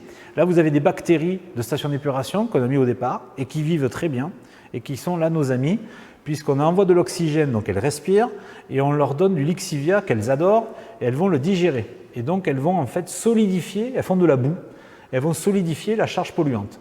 Donc au départ, on a un lixivia liquide noir, et après on a un lixivia beaucoup plus boueux, pâteux. Et donc on va arriver dans la station d'épuration qui est ici, la première, qui a été construite en 2000 et qui était la 4e station existante avec cette technologie sur le territoire français en 2000. Donc on en était très fiers. Elle marche toujours, marche très bien. Elle utilise 2 techniques, ultrafiltration et nanofiltration, qui nous permet à la sortie d'obtenir une eau de qualité eau de baignade qu'on va infiltrer dans le CET à 50 mètres d'altitude dans un bassin constitué de gravier et de verre compilé. Et depuis 4 ans, on a fait... Alors, cette première station, elle n'était pas prévue dans le programme initial. Au départ, ce que les autorités avaient prévu, c'était bien l'aération, mais après l'aération, de la décantation. Sauf qu'on est, nous, au CET de Payoro, dans un site marécageux, avec une jolie baie à côté qui s'appelle la baie Phaéton. Et donc tout le monde a été d'accord pour dire, bon, il faudrait quand même qu'on trouve un truc plus malin. Et donc on a mis en route cette station d'épuration qui a coûté 150 millions de plus. Et on en est tous fiers, et on est parti comme ça. Et depuis 4 ans maintenant, on a installé une 2e station d'épuration en parallèle qui utilise d'autres technologies, qui est l'ultrafiltration et l'osmose inverse à basse pression. L'osmose inverse, vous en avez peut-être entendu parler, parce qu'à Bora Bora, c'est ce qu'ils utilisent pour transformer l'eau du lagon en eau potable. Mais eux, ils partent d'eau salée, ils en font de l'eau potable. Nous, on part de l'eau de déchets pour en faire de l'eau de lagon, de l'eau de baignade. Donc l'avantage de la 2e station d'épuration, c'est qu'elle travaille 4 fois plus vite, elle a un débit 4 fois supérieur à la première. Donc on a gagné un confort extraordinaire, et ça a coûté 300 millions de francs. Voilà. Mais là, on est là encore arrivé à un très bon niveau de performance. Juste pour vous dire, là, le fait d'avoir couvert les bassins, c'est 100 millions d'investissements, mais c'est 20% de lixivia en moins à traiter tous les ans. Rien que ces surfaces-là qui ne sont pas énormes, avec les pluies qui tombent, ça va nous augmenter de 20% la quantité de lixivia. Voilà. Donc ça, c'est l'effet immédiat, c'est le lixivia. Dès que vous avez des déchets bac-gris, d'ailleurs, regardez le fond de votre bac-gris, des fois, il doit y avoir un peu de liquide, c'est du lixivia. Au fond du camion, il y en a. Au fond des bennes, il y en a. Et au CET, il y en a encore plus. Voilà. Donc quand les déchets, comme on dit, ça cocotte, eh bien voilà. Et alors, ce qui va se passer après, c'est un deuxième phénomène, qui arrive au bout d'un certain nombre de mois, voire d'années, c'est l'effet de méthanisation. Donc vous avez les déchets, là on est sur des hauteurs de 20 mètres de haut de déchets, très compactés, et donc les déchets vont fermenter, vont monter en température, et on va atteindre environ 70 degrés à l'intérieur du massif. Et là, il va se créer donc l'effet de méthanisation, qui est en fait une création de méthane, qu'on appelle le biogaz, parce que ce n'est pas du méthane pur. Donc le biogaz, c'est un mélange de méthane, de soufre et d'autres composants. Et ça, ce gaz, il faut le faire sortir. Alors on fait des forages qui permettent de pomper ce gaz et de l'acheminer vers une torchère qui va le brûler. Alors l'avantage, 1, c'est la sécurité du site, 2, c'est les odeurs. Parce que le fait de le brûler, ça permet d'éliminer le soufre, et c'est exactement le même phénomène qu'à la maison. Quand vous allumez votre gaz et que la flamme n'arrive pas, vous avez une odeur. Ça, c'est un parfum de sécurité qui a été mis par le fabricant. Mais dès que la flamme est là, il n'y a plus d'odeur, comme par magie. Mais nous, c'est la même chose, le fait de le brûler, il n'y a plus d'odeur. Donc du coup, ça diminue l'impact olfactif sur le voisinage. Et ensuite, dernier point, c'est que ce qui sort de la cheminée est 95 fois moins puissant que ce qui sort du casier par rapport à la production de gaz à effet de serre, qui participe au dérèglement climatique. Voilà. Et aujourd'hui, il nous manque le 4e point, qui serait en fait la valorisation énergétique, quoi. On brûle du gaz, et c'est vrai qu'on pourrait imaginer de faire une valorisation énergétique. Juste pour l'anecdote, notre station d'épuration, le système, consomme l'équivalent de 1,8 million d'électricité par mois. Donc si notre système permettait de diminuer de 20, 30, 40% notre consommation électrique, c'est toujours ça de gagner. Donc ça, c'est des projets pour l'avenir. Mais pour partir sur des projets sérieux, il faut qu'on ait aussi une stabilisation de la production de biogaz pour savoir sur quel est le dimensionnement. Et là, on est sur quelque chose de très empirique. Donc c'est un peu plus compliqué. Voilà. Ici, vous avez des images du compacteur qui écrase les déchets, d'un casier vide qui va bientôt recevoir des déchets, du pont bascule qui permet de peser tous les camions qui rentrent et qui sortent du site, et du système anti-odeur. J'en ai pas parlé, mais on a un système anti-odeur qui permet de pulvériser un produit dit bio à 0,2%, mais qui permet de capter les mauvaises odeurs. Ce n'est pas du parfum, hein, ce n'est pas du brise, fraîcheur, lavande, menthol. Ça permet vraiment de capter les mauvaises odeurs. Donc voilà, on fait beaucoup d'efforts pour qu'il y ait le moins de nuisances possible. Et sur le graphique du haut, c'est ce que je vous disais tout à l'heure, vous avez en gris foncé les déchets des communes et en gris clair les déchets des entreprises. Et en fait, vous voyez que de 2000 à 2004, c'était l'arrivée des communes dans le système, c'est parti rapidement en vitesse. Et à partir de 2008, badaboum, vous voyez une baisse. Et donc c'est la crise économique. Et rien que pour vous signaler, là, quand vous voyez le pic d'activité ici du gris clair, on était sur pas loin de 16 000 tonnes de déchets des entreprises. Et aujourd'hui, on est plutôt sur du 8 000 tonnes, 8 à 9 000 tonnes. Donc on a divisé par 2 la production des déchets des entreprises. Donc elles ont réussi, elles ont divisé par 2 parce qu'il y a moins d'entreprises. Il y a eu la crise qui est passée par là. Les entreprises font attention à ce qu'elles jettent aussi. On est davantage dans l'économie circulaire, à essayer de voir si le déchet que je produis ne peut pas devenir autre chose. Et puis aussi les entreprises, vous l'avez vu tout à l'heure sur le bac vert, ont augmenté considérablement la production de déchets recyclables. Voilà. Voilà. Ça, c'est le même graphique vu de plus près. Ça, c'est le CET. C'est juste pour vous expliquer. En bleu, c'est les casiers qui sont terminés, pleins. Casier 4 au fond, le casier 5, casier 6, au-dessus le casier 7 et puis le casier 8. Actuellement, on est sur le casier 9, qu'on a sous-dimensionné, enfin qu'on a découpé en 2 sous-casiers, le 9A et le 9B.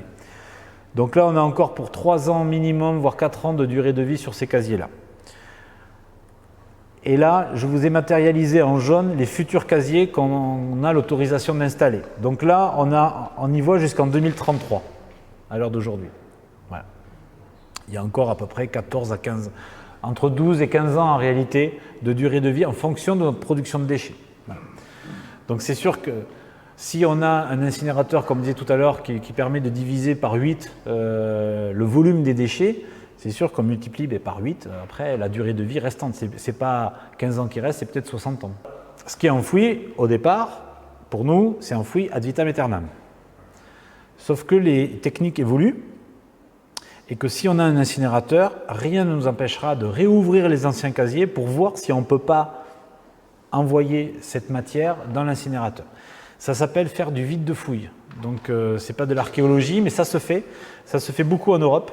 Et c'est comme ça qu'ils ont réouvert des casiers qu'ils avaient fermés dans les années 80 par exemple. 30 ans plus tard, ils réouvrent, donc il n'y a plus d'odeur. La matière, c'est vraiment, ça devient une soupe, enfin je veux dire un truc très marron, voilà. Bon. Et là-dedans, il y a des plastiques qui peuvent passer et être incinérés. Il y a des métaux qui peuvent être envoyés vers des filières de valorisation des métaux. Pour nous, si on a un incinérateur, ça sera possible de les traiter, très certainement, une partie, peut-être en diluant à hauteur de 10-15% ces déchets de temps en temps dans le système. Mais par contre, c'est compliqué de valoriser les métaux parce qu'on est sur une île, il va falloir qu'on exporte. Et souvent, les métaux qui sortent de ces sites sont très sales. Donc il faudrait les laver, d'où les laver, faire une station d'épuration de lavage de ces eaux. Après, on est dans un circuit un peu rocambolesque. Voilà. Là, je vous montre ça, c'est juste pour le suivi, la surveillance du CET. Donc on a un suivi des odeurs qui est permanent. On suit le parcours des lixivia à l'entrée de la station d'épuration jusqu'à la fin. Et on a un bureau, un laboratoire d'analyse qui s'appelle le KERAP qui vient tous les mois quand il veut faire ses prélèvements. Hein. Il vient de façon improviste justement pour vérifier que tout fonctionne. On a des piézomètres, 3 en aval, 1 en amont. Celui en amont sert de référence par rapport aux 3 autres en aval. On n'a pas constaté de dérive particulière depuis 20 ans sur le site. Donc ça veut dire que le sous-sol n'est pas pollué par la présence du CET. On a des éléments de surface. Il y a une rivière qui s'appelle Payoro, qui a donné le nom au site, qui suit la vallée. Là aussi, on fait des prélèvements tous les mois. Alors ce qui est très étonnant, c'est que vous voyez là, il y a deux points. Celui à gauche, il était essentiel pour nous parce qu'il est en face de la station d'épuration. Donc si la station d'épuration déborde, en fait, ça va être mesuré, ça va se voir, donc il fallait qu'on mesure là. Et l'autre, il est à la sortie du site, avant de passer sous la route de ceinture et aller vers la baie Phaéton. Et en fait, une année, on s'était aperçu qu'ici, on avait une pollution à l'hydrocarbure et ici, il n'y avait rien. Et en fait, ce qui se passait, c'est qu'ici, on a le pont bascule. Et sur le pont bascule, les camions, il y a des fuites d'hydrocarbures, il y a des fuites de systèmes hydrauliques, etc. Et en fait, quand il pleuvait, les eaux de ruissellement passaient ici et passaient là. Voilà. Donc du coup, on a identifié une faille et du coup, on a mis ici un séparateur d'hydrocarbures et depuis, on n'a plus de problème. Voilà. Donc le suivi est analysé et nous permet aussi d'évoluer quand il le faut. Alors, je fais un petit zoom sur le suivi de la baie Phaéton puisque c'est grâce à la collaboration entre nous et le CRIOB qu'on arrive à faire un suivi pertinent. Donc ça fait 20 ans maintenant qu'on fait ce suivi de la baie Phaéton. Il faut savoir que la baie Phaéton, c'est la baie la plus profonde de Polynésie, avec finalement peu de rivières importantes qui s'y déversent, donc peu de renouvellement de l'eau. Donc s'il y avait une pollution, c'est bien, enfin c'est pas bien, mais on pourrait facilement l'identifier, mais aussi ça resterait longtemps dans cette zone-là. Donc il faut vraiment prévenir tout ça. Donc ce suivi, cette année c'est assez spécial, on est sur les 20 ans, donc il y a un double travail qui est fait par le CRIOB. Le premier c'est le travail traditionnel de surveillance qui a été fait au mois de juillet, je crois, juillet-août. Et le deuxième c'est de faire une synthèse des 20 ans pour voir si on identifie une tendance, une baisse de la qualité ou une stabilisation, enfin on verra bien les conclusions. Donc vous voyez ici les points de la baie Phaéton. Alors pour vous expliquer, le CET il est là-haut, là. Il est ici. Les points rouges c'est dans le lagon, enfin dans la baie, et les rectangles, enfin les carrés noirs c'est les rivières qui sont analysées. Voilà. Et ça nous permet comme ça de comparer et de voir quelle est la vie qui se passe. Voilà le type de résultat que le CRIOB nous envoie donc tous les ans. Bon, c'est un peu indigeste hein, comme ça, mais ça nous permet après de faire une synthèse. Et aujourd'hui, en tout cas, la conclusion, c'est qu'il n'y a pas de perturbation de la baie, causée en tout cas par la présence du CET. Par contre, on va voir, et là on a fait une superbe étude avec le CRIOB, c'était en 2016, je crois, 2015. Tous les points jaunes, c'est des points GPS. Et sur tous ces points, les équipes du CRIOB ont fait un prélèvement de la colonne d'eau et des sédiments. Et on a comme ça réussi à analyser, enfin ils ont analysé les résultats. Donc vous voyez par exemple là à gauche, c'est les nitrites, et vous voyez que la concentration, elle se fait sur la partie de droite, alors que nous on est là-haut, quoi. Voilà, on est ici, nous. Là c'est expliqué par l'agriculture, voilà. Il y a une rivière qui se déverse. Voilà. À droite c'est l'ammonium. Donc il y a des spots là, ici, on ne sait pas trop, on pensait qu'il y avait un rejet, un ancien rejet d'un lotissement ou quelque chose qui rejette de l'eau. Ici vous avez le silicate. Alors le silicate, il n'y a rien de trop dangereux au départ, c'est de la roche qui est érodée. Et là ça montre bien que sur la partie gauche de la baie, c'est lié à la grande île de Tahiti avec peu d'habitations et des rivières très verticales qui érodent. Alors que sur la partie droite, c'est le plateau de Taravao qui était très doux, très souple, avec moins de présence donc, de silicate. Voilà. À droite, c'est le phosphate. Donc on voit l'agriculture, là, qui à droite amène beaucoup de phosphate. Ça, c'est les stations d'épuration, la présence d'eau usée. Là, on voit bien que c'est un peu partout. Donc ça prouve bien que l'assainissement, aussi bien individuel que collectif, n'est pas performant. Donc il y a encore des évolutions à faire.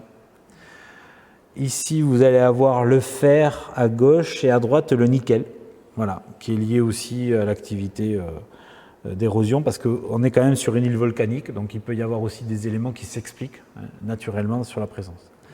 En fait, on est sur une présence, on va dire, quasiment globale, quoi. Ça, c'est le cadmium, donc ça, c'est bien à gauche parce qu'on voit qu'il n'y a pas trop de présence cadmium, qui peut venir des piles, par exemple, des produits comme ça. Et à droite, c'est le mercure. Donc là, pareil, le mercure, vous en avez un petit peu à droite. Et en bas, au milieu, là, c'est pas trop explicable. Tout n'est pas non plus explicable, mais enfin, on voit que quand même dans l'ensemble, c'est pas trop un sujet d'actualité, quoi. Voilà.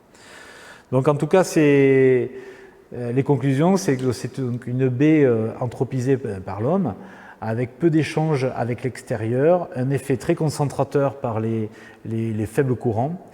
Il y a un effet d'érosion sur la partie gauche de la baie, et un effet quand même qui est très notable de la présence, de l'impact de l'agriculture. Voilà, donc nous, notre but, c'est d'exister sans embêter. Et donc, ces études nous rassurent, en tout cas, sur la méthode employée depuis 20 ans. Et là où on est très fiers, c'est que ces études qu'on fait en collaboration donc, avec le CRIOB, en fait, quand j'ai discuté avec Serge, il n'y a que la baie ici de Punuru où vous faites un travail depuis 20 ans, depuis que le CRIOB en fait existe. Et dans le Pacifique Sud, on est les seules structures qui ne soient pas une structure de recherche à faire un suivi d'une baie. Voilà.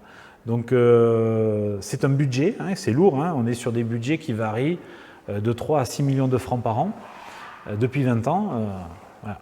Donc, mais c'est très utile et nécessaire.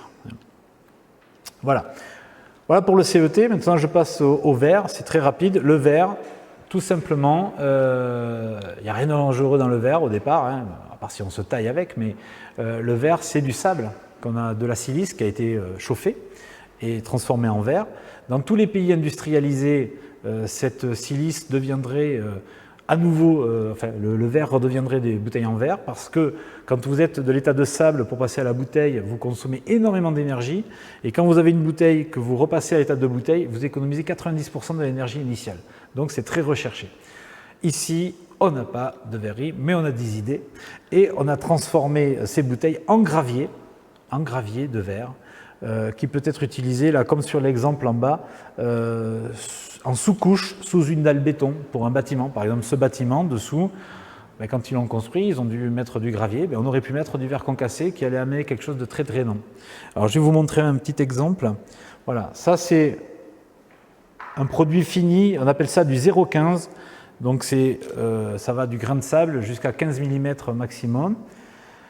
C'est fait par ce type de machine. Alors ça, c'est une pelle mécanique qui appartient à Tahiti Agrégale à Punaru. Là, ils font du 0,20. C'est un godet concasseur. Donc c'est une paroi du godet qui bouge et qui frappe l'autre côté. Et tout ce qui est inférieur à 20 mm tombe en dessous. Voilà. Et le petit, et vous voyez la petite pièce rouge là qui est dessous, c'est une sorte d'aimant, un électroaimant qui permet d'attraper donc les petites capsules que les gens ont oublié de de retirer. Voilà. Et donc ça, vous allez peut-être reconnaître le bâtiment, c'était en 2012, le bâtiment du Haut-Saria qui a été construit avenue Bruap à PET juste avant la présidence. Vous avez la présidence là-bas à gauche. Et ça, c'est le parking qui est à l'arrière pour les salariés du Haut-Saria. Sur ce parking-là, on a mis 460 tonnes de verre concassé. Donc vous voyez, là c'est du verre, ici vous avez le verre, et ici le gravier traditionnel. Donc on a mis des épaisseurs de plus d'1 mètre de verre concassé. L'avantage, c'est que c'est sur vous avez les bassins de la Reine à côté. C'est donc très marécageux, il y a beaucoup d'eau. Et le fait d'avoir mis le verre concassé, ça a permis de maintenir un drainage sans non plus qu'il y ait de dilatation ou de mouvement de la roche. Voilà. Donc ils en sont très contents. Et par-dessus tout ça, ils ont mis du bitume, du béton, et c'est un parking. Voilà. Et on ne le voit pas. Voilà. Et donc là, on a mis 460 tonnes de verre. Donc voilà, il y a des petits projets comme ça. Ça, c'est un gros projet, mais après, on a fait plein de petits projets sur des logements collectifs ou des maisons individuelles sur la valorisation de... Non, nous, on fait l'intermédiaire. Nous, on livre le verre à Tahiti Agrégats. D'ailleurs, on a un appel d'offres là qui va, d'ici la fin de l'année, on remet en question le marché parce qu'on est arrivé au terme. Donc nous, on apporte le verre, on rémunère la personne pour qu'il fasse une mission. Après, il devient propriétaire de ce verre et le but, c'est que le prix que nous le payons pour qu'il fasse son travail permette de proposer à sa clientèle un produit fini qui est environ 50% moins cher que le produit naturel identique. Voilà. Des petits morceaux coupants ou Pas du tout. Alors, il y a de tout. Là, sur l'exemple que je vous donne, on avait besoin de quelque chose de très sommaire, donc là, c'est coupant. Mais on peut faire du très très fin, qu'on prend dans la main, on ne va pas se blesser, on peut marcher en savate dessus, on peut rouler en voiture dessus, mais après, ça fait plein de petits débris. Donc, on a pris l'habitude, quand on l'utilise, de rajouter par-dessus du concassé traditionnel, mais ça permet surtout de limiter les achats de concassé neufs. Voilà. Alors, c'est complètement anecdotique, puisque les quantités de verre qu'on produit, vous l'avez ici à gauche, c'est 2400 tonnes. Donc, c'est 2400 tonnes, je ne sais plus combien ils produisent d'agrégats sur Tahiti, mais ils sont peut-être à 100 000 ou 200 000 tonnes. Donc, nous, on ne représente même pas 1% du... Donc, on ne va rien déstabiliser du tout, mais par contre, on va amener une certaine logique dans ce système. Donc, ça, c'est la synthèse des tonnages depuis 2000 jusqu'à l'année dernière, 2018. Donc, vous voyez que... Alors, ce n'est pas la même échelle, bien sûr, hein, mais le verre, d'année en année, on progresse, les bacs verts aussi. Et les bacs gris, on arrive à une certaine stabilisation. Donc c'est assez encourageant, ça veut dire que les efforts de tri nous permettent de détourner les déchets. Aujourd'hui, le bac gris, entreprise et commune confondues, c'est 50 000 tonnes. Le bac vert et les bornes à verre, c'est 10 000 tonnes. Donc c'est 10 000 tonnes de détourné du CET. On n'aurait rien fait, là-haut, on aurait 60 000 tonnes. Voilà. Donc ça veut dire que tous les 5 ans, on gagne une année de durée de vie, voilà, grâce au système. La consigne sur le verre marche très bien. Après, quand on regarde dans le détail, la consigne implique beaucoup de précautions. D'abord, la consigne, d'ailleurs, ils l'ont arrêté sur les petites bouteilles. Vous aviez les petites Heineken et les petites Inano, à une époque, ils reprenaient à 5 francs. Ils ont dû arrêter la consigne sur ces petites bouteilles. Pourquoi? Parce que, déjà, c'est beaucoup de travail pour les magasins, pour les gardiens, les vigiles, etc., de compter les bouteilles et de donner les tickets. Donc déjà, là, il peut y avoir une arnaque. Enfin, il y a un point faible. Ensuite, ça arrive à l'usine. À l'usine, ils doivent passer les bouteilles dans une laveuse. La laveuse, elle lave et surtout, elle crée de l'eau usée. Donc derrière, il y a un traitement qui coûte cher, mais surtout de l'énergie. Et donc, et au final, on a des bouteilles dont on ne sait pas combien de fois elles ont fait un circuit. Est-ce que tu es le 3e utilisateur ou le 500e? On ne peut pas savoir. Donc il y a un risque aussi de blessure du consommateur qui va utiliser des bouteilles consignées de mauvaise qualité au départ. Donc il faut que ce soit bien prévu pour ça, pour que le verre soit assez épais, robuste, pour supporter justement ces rotations-là. Et les petites bouteilles n'étaient pas faites comme ça. Voilà. Donc ils ont dû arrêter pour toutes ces raisons-là. Tout est cumulé. Mais on sous-estime la pollution de lavage de ces bouteilles. Parce que quand tu as les gars en bringue qui vont mettre des cigarettes dedans, etc., il faut les sortir, et puis il faut laver les bouteilles, quoi. Voilà. Il faut retirer les étiquettes pour voir à travers si tout est nickel. Voilà, voilà. Mais c'est une bonne chose. Bon, à gauche, je passe vite, mais c'est le compostage. On a fait une opération en 2018 sur 160 habitations de Tevayuta et 80 à Tevayuta et 80 à Pirée. Milieu très rural, milieu très urbain, pour voir si le compost marchait bien. Et les conclusions sont très bonnes. Le compost marche, bien sûr, mais c'est surtout que, au début du test, 85% des foyers concernés sortaient leur bac gris le lundi et le vendredi. Au bout d'un an, d'abord tout le monde veut continuer le compost, ils ont tous eu du compost, ils sont tous contents, et il n'y a plus que 15% des gens qui sortent leur bac gris le lundi et le vendredi parce que c'est des familles nombreuses, et ça veut dire que 85% le sortent une fois par semaine, voire une fois tous les 15 jours. Donc il y a eu un vrai effet.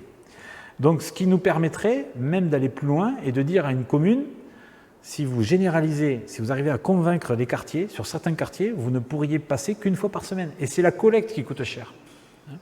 Ce n'est pas le traitement. Et là, du coup, c'est un déchet qui coûte encore moins cher, parce que c'est un déchet qui reste à la maison, voilà, qui est valorisé, donc c'est le top. Donc là, du coup, vu que les résultats étaient bons, en 2019, on a convaincu tous nos élus du syndicat, et on est sur le point de passer une commande d'ici la fin de l'année de 1500 composteurs. Donc quand on aura la carte, les prix, etc., on espère, en gros, que les composteurs, on va les avoir à 15 000 francs. Aujourd'hui, si vous allez dans un commerce, c'est entre 20 et 25 000 francs. On espère avoir un composteur à... Alors, on va faire 1000 composteurs en plastique, 500 en bois. On va tester le bois, parce qu'on sait bien que le bois, c'est plus noble. Mais sur l'histoire du compost, on va voir. Parce que la durée de vie, avoir un composteur en bois traité, pour qu'il dure longtemps, c'est pas terrible pour faire du compost derrière. Si on a un composteur en bois non traité, est-ce qu'il va durer 3 ans 4 ans, 5 ans, on ne sait pas. Donc on va bien voir aussi la durée de vie dans ce milieu tropical, mais on va aussi proposer des composteurs en plastique. Le but, c'est qu'on arrive à un prix autour de 15 000 francs, on espère, au maximum. Si on a moins, tant mieux. Fenouama prendrait en charge 30%, enfin un tiers, 5 000. La commune prendrait en charge les 2 autres tiers. Et la commune demanderait à ses habitants volontaires de prendre le tiers restant à sa charge. Voilà. Donc ça ferait 5 000 chacun, 5 000 Fenouama, 5 000 la commune, 5 000 habitants, à quelque chose près. Donc ça, quand on dit aux gens, vous allez avoir un composteur à 5 000, de toute façon, l'habitant, il faut lui faire payer quelque chose, parce que sinon, le composteur, il va rester dans le garage, il va servir de niche, il ne va pas être monté. Donc déjà, et on aura moins que des gens volontaires et motivés. Et on fait un premier test. Voilà. Donc là, aujourd'hui, on ne demande pas aux communes de nous dire qui le veut, parce qu'on n'a pas encore les tarifs, on ne sait pas quelle va être la clé de répartition et comment on va le financer. Donc là, on va avoir les réponses aux appels d'offres la semaine prochaine. On va en discuter avec les élus et ensuite on pourra, je pense, entre avril et juin de l'année prochaine, distribuer les 1500 composteurs aux gens qui seront préinscrits. Donc j'espère que c'est un projet qui va aboutir en 2020. À droite en haut, c'est les fusées de détresse.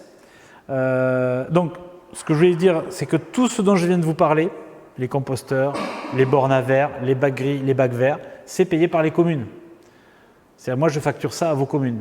Donc, c'est ça, les 1,50 milliard, ils servent à gérer tout ça, au transport, au traitement, à la publicité, à la communication, etc., etc. Sur la partie de droite, on va attaquer les déchets maintenant de compétences du pays. Et c'est pour ça qu'on a la Polynésie française dans notre syndicat, et c'est ça qui nous permet de faire ces opérations-là, où la Polynésie française finance à 100% ces programmes-là. Alors, vous avez le programme des fusées de détresse qui a démarré l'année dernière, parce que les fusées de détresse, j'ai un gros problème, c'est que les gens les mettent dans le bac gris, ou même dans le bac vert pour certains. Et au final, quand on a un engin de 30 tonnes comme on a qui roule dessus, boum, ça percute et ça met le feu. Et aller éteindre un feu de fusée de détresse, vu que c'est fait pour tenir en pleine tempête, vous avez beau l'arroser, ça continue de brûler. Et donc nous, ça nous crée des gros feux impossibles, et c'est dangereux pour tout le monde.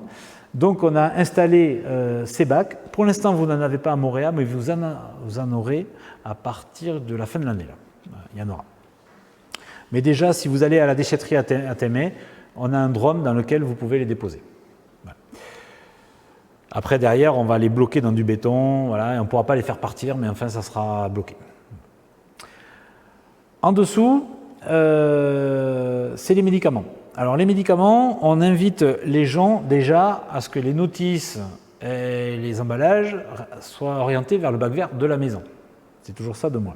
Ensuite, vous arrivez avec votre petit paquet à la pharmacie, avec les tablettes, les sirops, les pommades, etc. Et là, le pharmacien, il va peut-être vous dire, ah ben ça, c'est du paramédical, c'est une crème de beauté, j'en sais rien, c'est pas un médicament, tu peux le mettre dans ton bac gris. Voilà, le pharmacien va vous orienter. Et il va garder les médicaments qui sont réellement dangereux. Et donc ensuite, on a des répartiteurs, c'est des grossistes à médicaments qui passent alimenter un nouveau médicament les pharmacies et qui de temps en temps repartent avec des cartons de périmés. Et nous, on passe récupérer ces périmés à Papeete, à Tahiti, et ensuite on les exporte par la société qui s'appelle Technival qui travaille avec nous là-dessus, en Nouvelle-Zélande pour les traiter. Voilà, il n'y a pas de solution locale. Voilà pour les médicaments. À gauche, vous avez les piles. Alors là, on a 170 et quelques bornes à piles. D'ici la fin de l'année, j'aurai 500 bornes. Donc le but, c'est d'équiper toutes les écoles, tous les établissements scolaires et les différents lieux publics comme CRIOB et autres. Sachant qu'aujourd'hui, si vous n'avez pas la borne, ça n'empêche pas qu'on peut récupérer les piles. Il suffit de nous appeler, vous avez des piles, c'est gratuit, on passe les récupérer dans un touk, dans quelque chose. Faites attention, ne me prenez pas un touk de 200 litres pour mettre des piles, parce qu'il faut savoir que le poids des piles, c'est x2 le volume. Donc un touk de 200 litres, ça fait 400 kg. C'est un petit peu problématique après pour le soulever. Mais si vous prenez des glaces tip-top, des trucs comme ça, ou des bidons de 5 litres, voilà, on arrive très facilement à les manipuler et on part avec, c'est gratuit. Tout ça, ça part en France. On peut le mettre avec les batteries? Non, non, parce que ça, c'est des piles alcalines. Les batteries, c'est batteries au plomb. Alors, les batteries, ça part en France, les piles, ça part en France parce que c'est les seules à avoir une usine de recyclage. Alors que la Nouvelle-Zélande nous proposait, bonsoir, la Nouvelle-Zélande nous proposait de l'enfouissement en CET1. Donc là, on a été noble, on part en France. À côté, vous avez les batteries. Là, c'est les batteries au plomb de démarrage de voiture, batterie solaire au plomb traditionnelle. Ça part 100% en Nouvelle-Zélande et là-bas aussi, c'est recyclé. Enfin, en bas, vous avez les huiles de moteur. Donc ça, les huiles de moteur, pareil, c'est très toxique. Ça part aussi en Nouvelle-Zélande. Là-bas, il y a deux destinations. Soit c'est centrifugé pour devenir des huiles de seconde génération, pour des moteurs très costauds. Soit c'est brûlé et ça devient de l'énergie. Et enfin, à droite, la nouveauté, depuis 2 ans, on a réussi là aussi à avoir un financement avec le territoire pour financer l'évacuation de ce qu'on appelle des déchets électroniques, les télés, les ordinateurs, etc., et les périphériques, pour les orienter là-bas aussi, en Nouvelle-Zélande, pour qu'ils soient recyclés et traités. Alors, électroménager, non, pas encore. L'électroménager, pour moi, c'est catégorie 3, c'est toujours de l'inerte. Voilà. Après, c'est une histoire de moyens. On l'a proposé à des grands magasins, on l'a fait, ça n'a pas duré longtemps, mais ça coûte 5 fois plus cher, 4 à 5 fois plus cher d'aller en Nouvelle-Zélande que d'aller au CET. Ensuite, mais vous avez la chance ici à Moorea, la présence de la déchetterie nous permet de stocker les télés, et justement on est venu hier récupérer un grand camion, il n'y avait que des télés. Les huiles de moteur, c'est minéral. Les huiles de friture, c'est végétal, ce n'est pas la même destination, c'est beaucoup moins dangereux, mais nous n'avons pas aujourd'hui de filière. Les seuls qui en ont, ils s'appelaient Biococo et ils ont fermé. Et aujourd'hui, il y a d'autres sociétés basées à Pirée qui le font et ils la filtrent en complément au diesel. Dans les moteurs diesel, il me semble que ça passe. Aujourd'hui, vous avez la chance alors pas ici, mais un peu plus loin, les gens qui habitent à Apiti, d'être reliés à une station d'épuration. Déjà, c'est un moindre mal de le mettre dans une station d'épuration. Ensuite, ce qu'on peut recommander aux gens, mais c'est pas simple, c'est de reverser l'huile dans un bidon, de fermer le bidon et de mettre dans le bac gris. Là, je vous parle maintenant j'ai bientôt fini, des voitures. Donc les voitures, on a travaillé pendant 3 ans sur la prime à la casse. Je ne sais pas si vous en avez entendu parler. Donc le gouvernement avait fait une opération qui permettait aux gens qui avaient une voiture de plus de 7 ans et qui voulaient s'en débarrasser d'avoir une remise de 400 000 francs pour l'achat d'une nouvelle voiture avec la clim offerte et tapis de sol. Donc ça, on a fait quand même plus de 2000 voitures, je crois, sur cette affaire-là. Et là, aujourd'hui, on revient dans les communes pour faire les carcasses trouvées par les communes. Donc là, en ce moment, on est à Mahina. Et sur Mahina, on a un très bon site qui nous permet, un ancien site militaire qui nous permet, là, on a fait, en un mois, on a fait 400 voitures. Donc il y a un besoin énorme, c'est hallucinant. Voilà. Donc la voiture, avant qu'elle se trouve dans cette belle position, on a retiré la batterie, on a fait la vidange du moteur, on a fait la vidange aussi du réservoir. Et ensuite, on l'a fait passer dans cette machine qui va l'écraser verticalement puis horizontalement et faire le petit cube que vous voyez en bas sur l'image, qu'on rentre dans un container 20 pieds, direction la Nouvelle-Zélande. Là-bas en Nouvelle-Zélande, ils vont le placer dans un broyeur gigantesque qui va tout déchiqueter.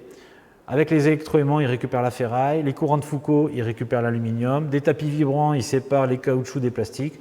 Et puis après, vous avez des particules colmatées qui ne ressemblent pas à grand-chose. Ça part en enfouissement chez eux ou en traitement thermique. Mais par contre, toutes les matières récupérées précédemment sont orientées vers ce qu'on appelle des matières premières secondaires pour des industriels en Nouvelle-Zélande ou en Asie. Voilà. Et ça donne une seconde vie à tout ça. Une voiture est une propriété privée. Donc on ne peut pas la détruire sans son accord. À moins qu'il y ait une décision de justice, mais je n'ai jamais vu ça. La commune, elle ne peut que lui mettre des amendes pour occupation du territoire public, si c'est dans le territoire public, ce qui est arrivé à Papeete. Mais il n'y a pas de fourrière, donc ils n'ont pas le droit de l'évacuer. Parce que normalement, quand on a un règlement de fourrière, une voiture qui n'est pas récupérée, je ne sais pas, au bout de 3 mois, 6 mois, poum, vente aux enchères ou destruction. Mais ici, ce n'est pas le cas. Et il ne faut pas s'amuser, effectivement, on prend un risque en tout cas quand on prend une voiture sans l'accord du propriétaire, ce qui est arrivé à Papeete une année. Nous, on a écrasé la voiture qu'on nous avait confiée. Bon, nous, on ne fait pas toutes les démarches administratives, c'est la responsabilité de la commune. Et le propriétaire s'est fait connaître. C'était une voiture qui n'avait plus de moteur, qui n'avait plus de roues. Mais le gars, il est allé au tribunal, il a eu gain de cause. Je crois qu'il a eu 200 ou 300 000 francs de dommages. Et s'il avait eu les moyens, et s'il avait pris un bon avocat, je pense qu'il pouvait avoir une voiture neuve. Voilà. Donc on est totalement en tort si on le fait sans son accord. Donc l'idéal, c'est d'avoir la carte grise, barrée, cédée pour destruction. Voilà. Et ça, c'est très clair. Après, s'il y a des voitures abandonnées, ce qu'on peut faire, c'est que les mouteuils relèvent soit le numéro de châssis, soit la plaque, si elle reste une plaque, et il faut qu'ils aillent au service du transport, et ils peuvent connaître le dernier propriétaire. Et là, généralement, on peut arriver avec la famille à s'arranger à ce qu'ils, sur le papier, ils mettent quelque chose. Voilà. Mais c'est vrai que si on tombe sur des pinailleurs ou des gens qui se sont endettés pendant des années pour payer cette voiture et ça leur fait trop mal au cœur de la voir partir dans cet état, mais c'est sûr que oui, on ne va pas y arriver. Bon, ça, je vais passer parce que sinon, on est pour demain. Là, c'est sur les tortues d'or, bon, voilà, les classements des communes. Juste sur la communication, on a Tao et Tiaporo, les marionnettes que vous avez en haut, là, qui font toutes les écoles de Tahiti et de Moorea depuis 15 ans. Là, on va démarrer la 15e saison en continu. Et depuis 3 ans, on est aussi sur TNTV. Il y a aussi des spots qui passent tous les soirs vers 17h sur TNTV. En bas, vous avez le petit personnage qui est Super Phénoman. Donc, si vous ne triez pas... il va vous flinguer. On a des affiches, alors j'en ai amené quelques-unes ici. Ça, c'est pour les établissements scolaires ou les entreprises. Donc, c'est dans une salle de classe, on met ça sur le mur et on met en dessous la corbeille grise, la corbeille verte et on trie. Voilà. On a des journaux annuels qu'on édite. Ce journal, on le sort au moment de la CERD, la Semaine européenne de la réduction des déchets. Je vous invite à aller sur le site de l'ADEME de Polynésie française pour prendre connaissance. Vous pouvez faire des actions toutes simples qui seront labellisées pendant cette semaine-là. C'est la dernière semaine de novembre, je crois. Enfin, du 20 au 28 novembre, quelque chose comme ça. Mais il faut s'inscrire dès maintenant, en septembre et octobre, vous pouvez vous inscrire. C'est au niveau européen. Il faut savoir que la Polynésie française représente plus de 50% des actions labellisées de tout l'outre-mer français. Donc on est très fiers d'être associés à cette organisation. Ensuite, je vous ai amené des petites bornes à piles. Voilà, il suffit d'enlever le centre là, de la plier, de la fermer et ça vous fait votre petite borne à pile pour la maison. Et après, vous allez la vider au magasin et vous revenez avec la borne à pile chez vous et vous pouvez continuer. J'ai aussi des petits flyers sur les explications comment on fait un beau compost à la maison avec les déchets à ne pas y mettre et surtout à ne pas y mettre. Donc ça, c'est les petites erreurs et ça, c'est les très grosses erreurs. Voilà. On a un Facebook qui marche plutôt bien. On a un site internet où vous allez trouver des informations très générales. On prête des corbeilles. Alors c'est très compliqué sur Montréal, mais je fais faire l'effort à mes équipes pour essayer de le proposer quand les gens me le demandent suffisamment à l'avance. Si vous organisez une manifestation publique ou quelque chose, du coup on vous prête des corbeilles vertes et grises pour que la fête soit plus propre et plus belle. C'est gratuit. Alors non, justement, on vous les prête, mais on vous explique comment il faut que vous fassiez pour que justement nous derrière on récupère des corbeilles vides et pas des corbeilles avec des déchets. Mais on donne les sacs poubelles par contre. Et ensuite, dernier petit truc, c'est ce que vous avez au dos de votre fascicule, c'est les tortues de cœur. Les tortues de cœur, ça sera jeudi prochain à Pirée. Les tortues de cœur, c'est en fait, alors vous avez les tortues d'or, c'est le classement des communes qui est le meilleur, qui est très bien, ça c'est pour les Tavana. Et les tortues de cœur, c'est une organisation toute simple, c'est chaque fois que vous mettez 1 kg de déchets dans le bac vert, nous reversons 1 franc pour les enfants défavorisés de votre commune. Donc l'année dernière, 8 500 tonnes entrant, 7 000 tonnes sortant, donc ça fait 7 millions de kilos, donc 7 millions de francs, qu'on va distribuer jeudi prochain à une trentaine d'associations sélectionnées par nos élus. Voilà. Alors, on ne va pas que sur le social, on va aussi sur l'environnement, le social. Voilà. La commune qui est la mieux récompensée, c'est Punaouia, ils auront 1 million. Et après, donc on a comme ça 4,4 millions de francs qui sont distribués sur les associations sélectionnées commune par commune. Et on a 2,6 millions qui sont distribués au niveau des entreprises, puisqu'on a 2600 tonnes de déchets d'origine d'entreprise. Donc je ne m'amuse pas à demander à chaque entreprise à qui je donne. C'est nous qui décidons nous-mêmes. Et donc sur les 2,6 millions, on va donner 1,2 million à la Saga, 1,2 million au village SOS Papara et 200 et quelques mille francs à la FRAT, Fraternité chrétienne, qui a comme objectif de partir en Nouvelle-Zélande avec des enfants handicapés. Voilà.